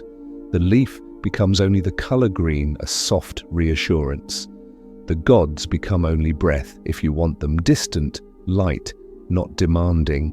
In that quiet storage space, do you want the gods to appear as a distant memory or as a lingering breath on the clay? You don't have to decide. You can let the question dissolve like mist. Sometimes the gentlest answer is to let the mind be spacious. If your body feels restless, imagine the deep time rhythm again, one wedge, then another. Press, lift, shift, press. It is a slow rhythm and it can be borrowed. Let your breath follow it. In, out, in, out. Each breath a careful mark in the soft clay of the night. Outside the vault, the city continues. Quietly. A street lamp glows, a late train passes in the distance. Tell yourself gently, the world is allowed to keep moving without my attention. You do not have to supervise the night. Now imagine the protective cover being lowered back over the tablet. It is a simple act, almost ceremonial. The clear shield comes down, the edges align, and the clay is enclosed again in calm darkness. Nothing is lost. Everything is simply placed where it belongs. Let that motion happen inside you too. Lower the cover over the day's noise. Lower the cover over the day's urgency. Lower the cover over the day's unfinished edges, not to erase them, only to keep them safe while you rest. Sometimes we believe we must stay awake to prove we care, but caring does not require exhaustion. The past teaches this in its quiet way. The scribes cared enough to copy, then they went home. The curators care enough to protect, then they turn off lights. Even an archive sleeps in its own way, stable, sealed, doing its gentle work without fuss. You can sleep too. And if you want one more soft image before the lights fade, let the archive door itself become part of the lullaby. Picture a heavy door at the end of the corridor, thick, secure, soundless on its hinges. A hand turns the handle slowly. The door swings inward with a muted whisper. The space beyond is the vault's deeper dark, a darkness that feels clean rather than frightening. The door closes again, no slam, no echo, just a final, quiet click. Now picture another door, older, far away in time, a door in Nippur set into sun-baked brick, a family's room cooling at night, a lamp lowered, a bowl rinsed, a mat unrolled, a mother or father smoothing a child's hair, a last sip of water, and then that door too closing gently, not to shut the world out, but to let the inside become calm. We are always closing doors like this, even now. Curtains, laptops, car doors, bathroom lights. We are always making small boundaries so the mind can soften. Tonight you can let that be enough. You do not need a grand solution. You only need a small boundary. The night is for rest. Now imagine a slow walk through the aisles once more, as if you are taking a final calm stroll before bed. Each shelf is a long, quiet sentence. Each box is a soft period. Each label is a small reminder. Things can be organized without pressure. Somewhere on one shelf you might imagine not only clay tablets, but the ordinary artifacts of human life: a small bead, a broken cup, a worn tool, a piece of cloth. Objects that once touched hands, once belonged to someone who lived through their own busy days. They are all resting now, not because their lives were easy, but because time eventually offers rest to everything. If you are feeling lonely tonight, let that thought comfort you. Across centuries, countless people have sought the same thing you seek now: quiet, safety, release. You are not strange for needing it. You are human. Here, no one rests alone. Every story from the past is a soft lantern in the dark, gently lighting our way tonight. If it helps, imagine each person who copied the flood story as a lantern keeper. They did not insist on perfect certainty. They simply kept the flame going, passing it from hand to hand, and now the flame is not a fire. It is a calm tone. It is a steady pace. It is a permission to exhale. Take a slow breath in, cool like the archive air, and let it go, warm like the lamp's glow, fading at the end of a hallway. Now we will make the scene even smaller. The table, the lamp, the tablet under its cover, the quiet hum of the room, and your own breath, moving steadily. If your mind tries to leap ahead into tomorrow, into next week, bring it back gently by asking one small, simple question, the kind that does not demand effort. Where am I right now? Right now you are here. Right now you are safe enough. Right now you are allowed to rest. Who are you right now? Not a worker, not a fixer, not a performer, just a person in the quiet, letting a story hold them. Why can you rest? Because the night was made for it. Because your body needs repair. Because even history, with all its weight, knows how to lie down. And how will sleep come? It may come like a curtain lowering. It may come like the water receding. It may come like a leaf appearing in the dark. However it comes, you do not have to chase it. Sleep arrives more easily when it is invited, not hunted. So invite it now. Let your eyelids grow heavier if they want to. Let the muscles around your eyes soften. Let your tongue rest in your mouth. Let your shoulders drop as if someone has taken a gentle weight from them. Let your hands become warmer and looser. If any last thoughts flutter at the edge of your mind, imagine them as dust motes in the lamplight. They drift. They sparkle briefly, but then they settle. And if your body still holds a little tension, you can let the relaxation travel downward like warm water. Let your forehead smooth, let your cheeks soften, let the tiny muscles around your eyes loosen as if they are melting into the pillow. Let your neck feel longer, let your shoulders widen and sink, let your chest rise and fall without effort. Let your stomach be soft, not braced. Let your hips be heavy. Let your legs lengthen into the bed. Let your feet be warm and quiet. Open, pause, close, like the archive. Open your awareness to one breath. Pause, close the day again, gently. Nothing else is required. In the next part, we will let the story become even quieter, like footsteps fading down a corridor. We will bring you back to the final calm of the vault. And we will let the ancient tablet, small and unhurried, teach the simplest lesson of all. The most beautiful things arrive in silence, and you are allowed to let them arrive. Now the story becomes like a whisper that does not need you to listen closely. It is enough that it is here. Like the hum of a distant fan, like the soft rain you can barely hear, like the ocean far away in the dark, present, steady and kind. The archive is dimmer now in your imagination. Not because anything has changed, but because your mind is beginning to let the lights lower on its own. The lamp over the table still glows, but it feels farther away, as if you are already drifting toward sleep and the room is receding behind your eyelids. CBS Canyon 673 rests under its protective cover. The clay looks warm in the gentle light. The wedge marks are still visible. Still crisp in places, still broken at the edges, and that is all it needs to be. Who are we now? A listener growing drowsy, a narrator speaking softly, a past that does not demand anything from you. Where are we now?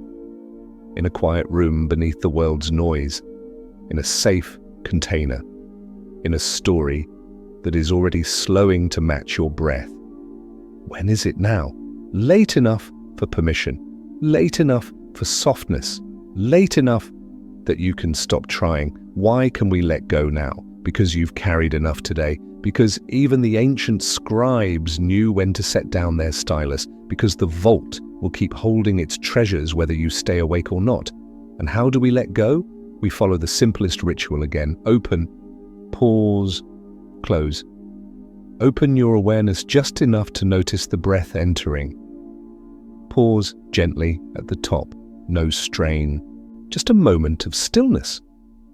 Close the breath as it leaves, longer, softer, like a curtain settling. Open. Pause, close, open. Pause, close. In that quiet storage space, do you want the gods to appear as a distant memory or as a lingering breath on the clay? Tonight, you may let them dissolve into the room itself, into the stable air, into the faint hum, into the feeling that something larger than you is holding the night together while you rest. The ancient world loved names for forces: wind, water, sun, deep earth. But you do not need names right now. You only need sensation, cool air, gentle light, the softness of the bed, the heaviness of your limbs. If a thought arrives, let it be like a wedge pressed lightly into clay, noticed, then released. A small mark, not a problem. It can sit there without being chased.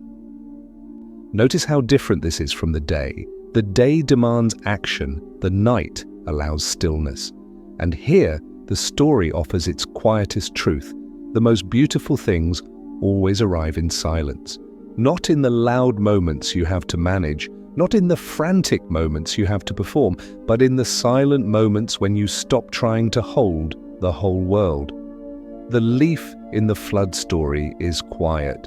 The first dry ground is quiet. The door, closing gently, is quiet. The scribe's careful wedges are quiet. The curator's steady room is quiet. Quiet does not mean empty. Quiet means spacious. If you have been feeling crowded inside your own mind, let that spaciousness open. You do not need to push the thoughts away. You only need to give them more space, the way the night sky gives space to clouds. The clouds pass, the sky remains. Now imagine, very gently, that the lamp is being turned down, not switched off abruptly, just dimmed. The light becomes softer, the shelves become shadows, the table becomes a simple shape. The tablet becomes a warm rectangle inside its cover, a small earth-colored presence resting inside the larger dark. And your own body becomes simpler too, not a list of obligations, not a calendar, not a set of roles, just a body, breathing. If you want a final image to carry you under, let it be this. A hand, maybe the archivist's, places the tablet back on its shelf. The housing slides into place, secure and quiet. The shelf stands among many shelves, all holding their sleeping stories. The vault door closes softly, the hum continues, the city above continues, and you finally are not needed for any of it. You can rest. Here, no one rests alone. Every story from the past is a soft lantern in the dark, gently lighting our way tonight. If your heart needs one last reassurance, let it come in a simple sentence. You have done enough today. And if your mind argues, let the archive answer, wordless, steady, cool. It does not argue back, it simply holds. Now your breath is the only rhythm. In, out, out. If you feel yourself slipping, let it happen. Drifting is safe. Drifting is the doorway, and if you are still awake, that is okay too. The night is long, and there is no penalty for being human. We can stay here a little longer in the quiet. In the next part, we will close with the gentlest reflection, and we will offer a final community warmth, the kind that does not jolt you awake, but tucks the story around you. We will end with a soft goodbye and a natural invitation. If this story brought you calm, leave a gentle comment for yourself and return whenever you need another lantern. If you are still awake, you don't have to push yourself towards sleep. Tonight, we can simply keep the room gentle until your body chooses its own timing. Imagine the archive again, quieter than any hallway, cooler than any summer night, the kind of cool that feels clean on the skin. The hum of the air system is steady, like the simplest lullaby, no melody, no drama, just a faithful rhythm that says, here, nothing sudden happens. On the table, the clay tablet rests as it has rested for so long. Under its clear cover, it looks like a small piece of earth that has learned how to be patient. The wedge marks are tiny shadows, a miniature landscape of intention. And in those marks you can sense an ancient person's steadiness, a hand that did not rush, a mind that chose order, a heart that believed careful repetition could keep something alive. Who were they? A scribe, perhaps a student, perhaps someone whose name never traveled beyond their own city. Where did they sit? In a room in Nippur, with a lamp or a window, with clay cooling in the evening air. When did they write? In a deep time that feels almost impossible to hold, yet the marks remain, proving that time can be crossed by simple care. Why did they copy the story? Maybe to teach, maybe to preserve, maybe to honor a tradition, maybe to soothe the mind of a community that knew the world could change overnight. And now here you are, listening across centuries, letting the story rest inside you without turning it into a test. That quiet storage space, do you want the gods to appear as a distant memory or as a lingering breath on the clay? Tonight, you can let them be whatever makes you feel safest. If gods feels too heavy, let the word drift away and keep only what remains. Wind that moves without malice, water that rises and recedes, sun that returns each morning without asking your permission. The ancient names were a way to speak to forces larger than the self. Your breath can be your own gentle name for the same truth. There is more to the world than what you can control, and that is allowed. If your mind has been busy with control, planning, preventing, predicting, this is the place where you can loosen the grip. Not by giving up, but by resting. Rest is not surrender. Rest is repair. The tablet did not survive because it fought time. It survived because it was held. So let yourself be held for a moment. Imagine that your thoughts are shelves and you are walking them slowly, carrying nothing fragile in your bare hands. One shelf for tasks, one shelf for worries, one shelf for people you love, one shelf for memories you still revisit. You don't have to throw anything away, you only have to place each thing somewhere gentle so it isn't scattered across the floor of your mind. And now, picture yourself closing the archive for the night. You turn off a lamp and the light becomes softer. You check the cover over the tablet and it sits perfectly in place. You look down the long aisle of shelves, each one holding its quiet treasures, and you realize something calming. Everything is already where it belongs. The vault does not need your attention to keep doing its work. Let that be true for you too.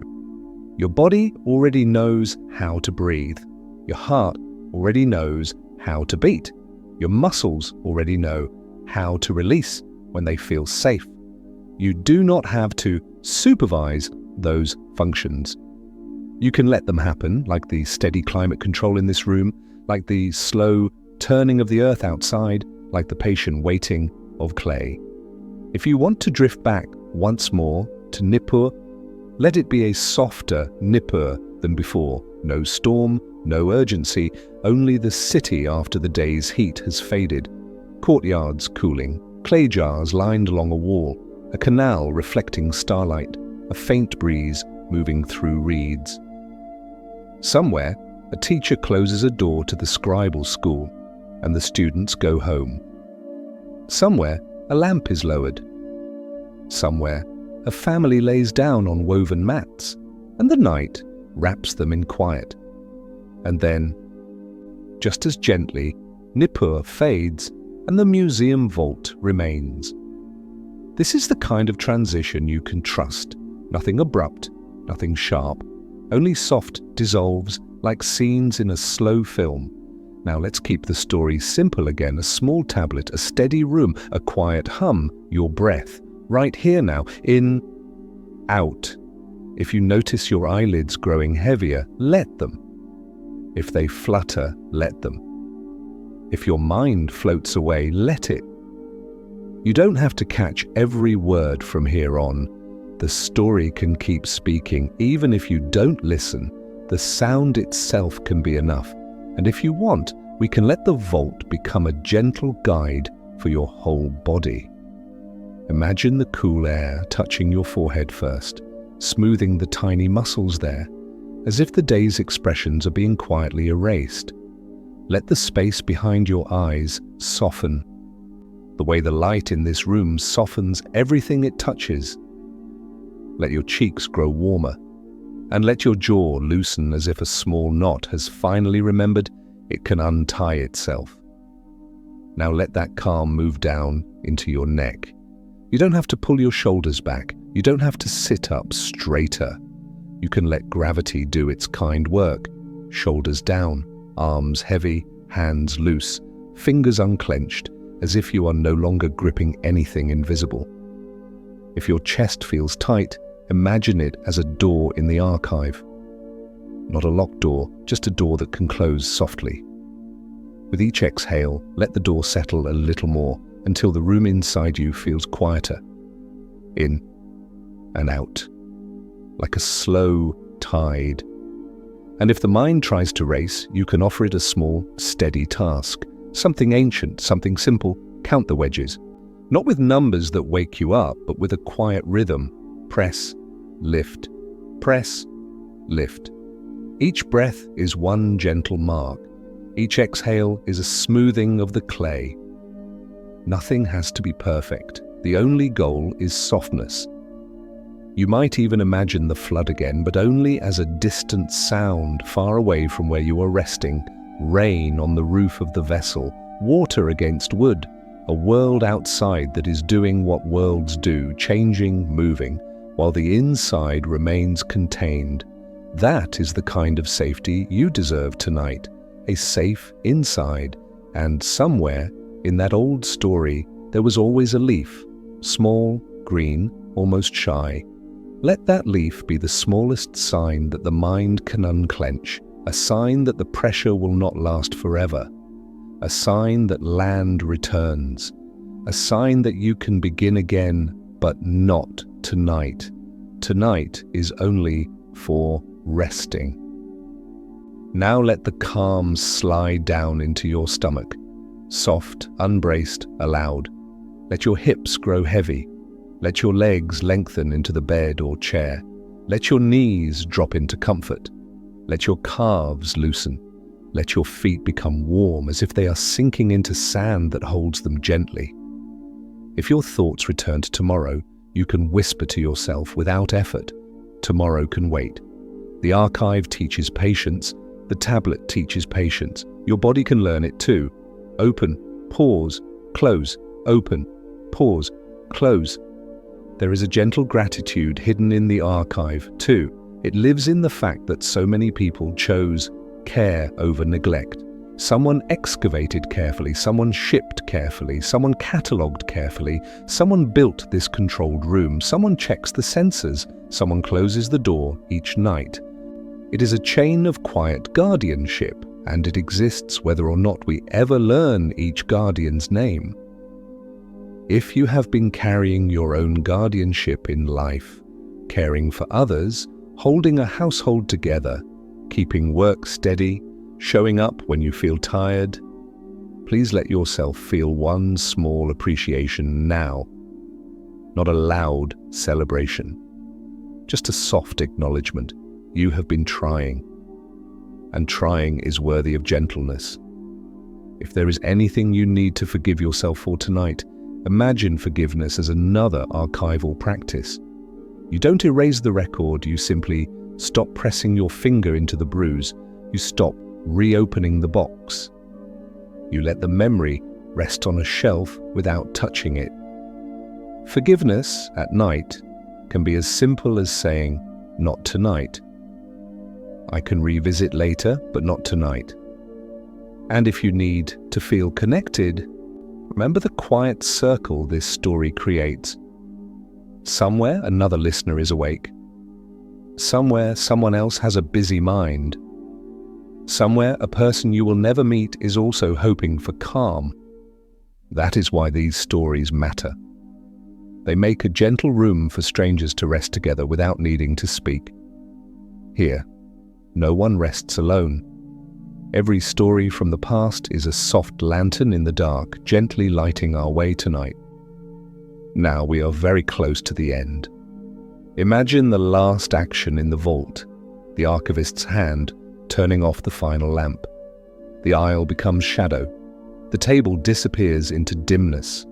The tablet, still there, still safe, becomes only a quiet presence. The door closes with a muted click. The hum continues, the city continues above, and you finally can stop holding the day. One more breath. In. Cool and steady. Out. Long and soft. If sleep comes now, let it come. If sleep comes later, that is fine too. You are already doing the most important thing. You are allowing the night to be the night. You are giving yourself the chance to rest. And if this story has brought you even a small sense of peace, hold that peace gently, like a clay tablet in a protective cover, so it can stay with you into tomorrow. If you are still here with me, in the quiet, let the next few moments be even softer than before. Not softer in a way that feels empty, but softer in the way a room feels when you finally turn off the last bright light and realize the shadows are gentle. We return one last time to the vault beneath the museum. The air is still cool and steady. The shelves are still arranged in calm lines. The hum of the climate system continues like a slow, faithful breath that never rushes. And on its shelf, under its clear protective cover, the small clay tablet rests. CBS Yara 673, a rectangle of earth that has learned patience better than any of us. Its wedge marks remain where a human hand placed them thousands of years ago, as if time itself agreed to carry the message quietly without dropping it. You don't need to read every sign tonight. You don't need to solve the story. You only need to feel what the room is offering: containment, steadiness, and permission. If you like, imagine that the archive is not only a place, but a practice, a way of treating your inner world with respect. You do not throw your thoughts into a pile. You do not crush them with force. You simply place them gently, one by one, into safe containers. Somewhere inside you there is a shelf for today's worries. Somewhere there is a shelf for tomorrow's plans. Somewhere there is a shelf for memories that still feel tender. And somewhere there is a shelf for small joys that don't need an explanation. Tonight you can walk those shelves slowly. Not to organize your whole life, only to restore a little order, the way a calm hand smooths a blanket. In that quiet storage space, Do you want the gods to appear as a distant memory or as a lingering breath on the clay? You can let the question float and let the answer be whatever makes you feel safest. Some nights, the word gods feels like distant mythology, names carved into time, beautiful and far away. Other nights, it feels like a breath, like wind that moves through reeds, like water that rises and falls, like the simple truth that the world is larger than your control. Tonight, it can be either, or neither. Tonight, the only thing you must trust is your breath. Imagine the ancient boat again, but only in its calmest version. Not the storm, not the fear, only the interior, the enclosed space where life waited, a vessel as quiet as this vault held by a larger world that was changing outside. That vessel is a comforting image for modern minds because we too live inside vessels, homes, rooms, beds, routines, the small protective habits that keep us steady when the world feels loud. And perhaps that is why the flood story endured, not to alarm, but to remind that even when the waters rise, there can be a door you close gently. That even when the sky feels uncertain, you can build something steady. That survival, at its heart, can be quiet and methodical, like hands pressing bitumen into seams, like a scribe pressing wedges into clay. If there is any lesson to keep tonight, keep it small enough to hold in one palm. The most beautiful things arrive in silence, a leaf in a bird's beak, a receding sound of water, a first dry patch of earth, a steady room with steady air, a story that does not shout, but still reaches you. Now let the vault begin to dim. Not because anything is ending harshly, but because the night is turning the pages more slowly. Imagine the archivist making their final round. They move with soft shoes and softer attention. They check the shelf. They confirm the cover is secure. They glance at a label, and then they let their hands rest because the work is done now. The lamp above the table is lowered a little. The light becomes warmer, softer, smaller. The edges of the room blur into shadow. The shelves become silhouettes. The tablet becomes a quiet shape inside a quiet cover, inside a quiet vault. And your own body can follow the same gentle descent. Let your forehead smooth as if you have stopped squinting at the future. Let your eyes soften as if the world no longer needs your sharp focus. Let your jaw loosen as if you have released the last word you were holding. Let your shoulders fall as if the day has slipped off them and landed safely on the floor. Breathe in, breathe out. Above the vault, the city continues its small, ordinary motions. A traffic light changes from green to yellow to red, even if no one is watching. Somewhere, a window glows softly in an apartment where someone is reading one more page before bed. And somewhere, a person turns a pillow over to find the cooler side, the way you might search for comfort without even thinking. Those ordinary details matter. They remind you that life is made of small, steady moments. Not only big events, they remind you that your day, too, was made of many small things. Steps, sips of water, messages, pauses at intersections. And you made it through them. If your mind wants to replay the day, you can allow it to replay like a quiet film with the volume turned down. Let the scenes pass without commentary. You don't have to edit the film tonight. You only have to let it end softly, the way credits roll in silence. And if the mind asks for certainty, what did it all mean? Was I enough? Did I do it right? Let the archive answer with a gentler truth. Meaning can take time. Understanding can unfold slowly. Some questions are meant to be carried, not solved.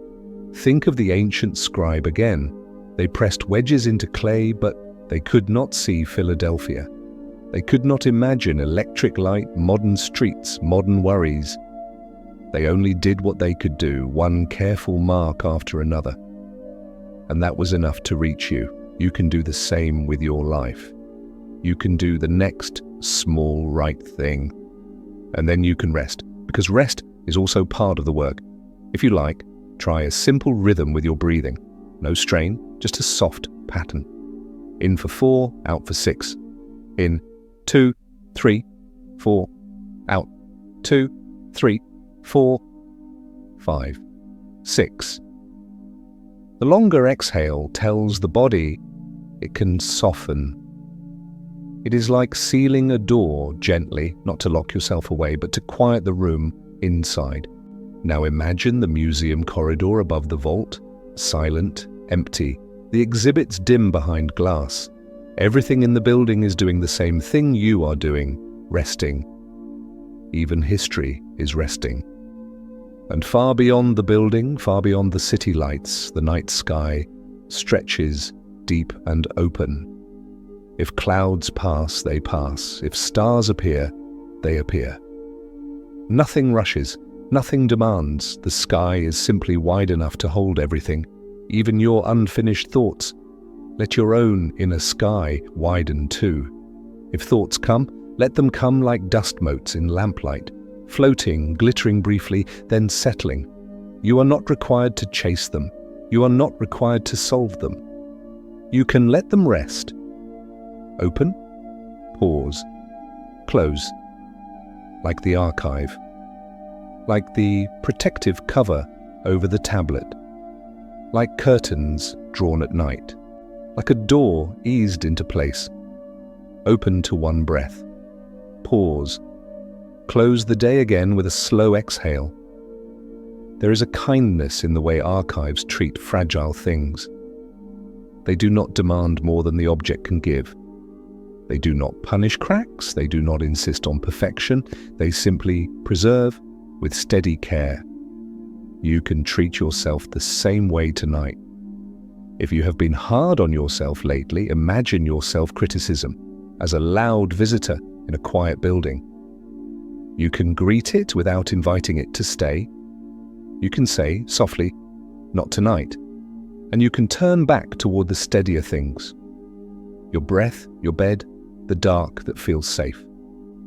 If you feel lonely, remember this.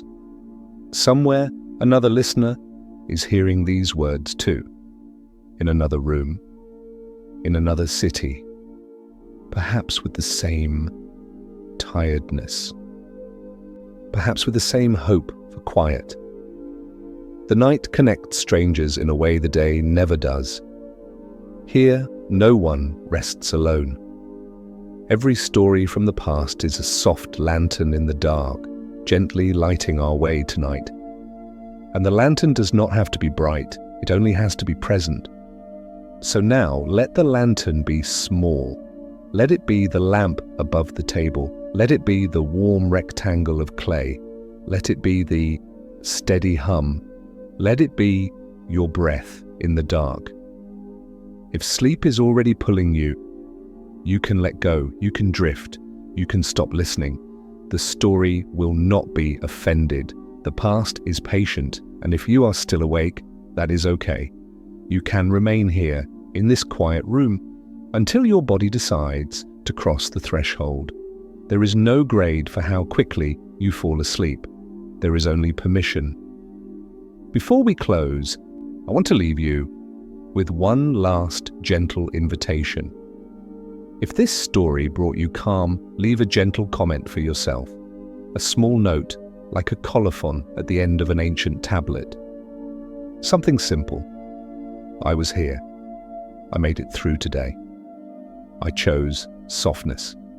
If tonight's story reminded you of a beautiful memory, feel free to share it below. Where are you listening from tonight? Your presence adds warmth to this quiet corner of the night. And if you would like more peaceful journeys like this, more slow steps through deep time, more quiet rooms, more soft lanterns, don't forget to subscribe to Ancient Sleep Story. Now, the vault door closes, not with a slam, but with a muted click. The last lamp dims. The shelves disappear into shadow. The tablet rests, safe and unhurried, as if it is sleeping again. And you can sleep too. our story pauses here. Every visual and word you've experienced was assisted by AI, yet guided and perfected by sincere human emotion. We hope this harmony of history and technology has crafted a beautiful dream for you tonight. Let go and drift deep into sleep. Good night.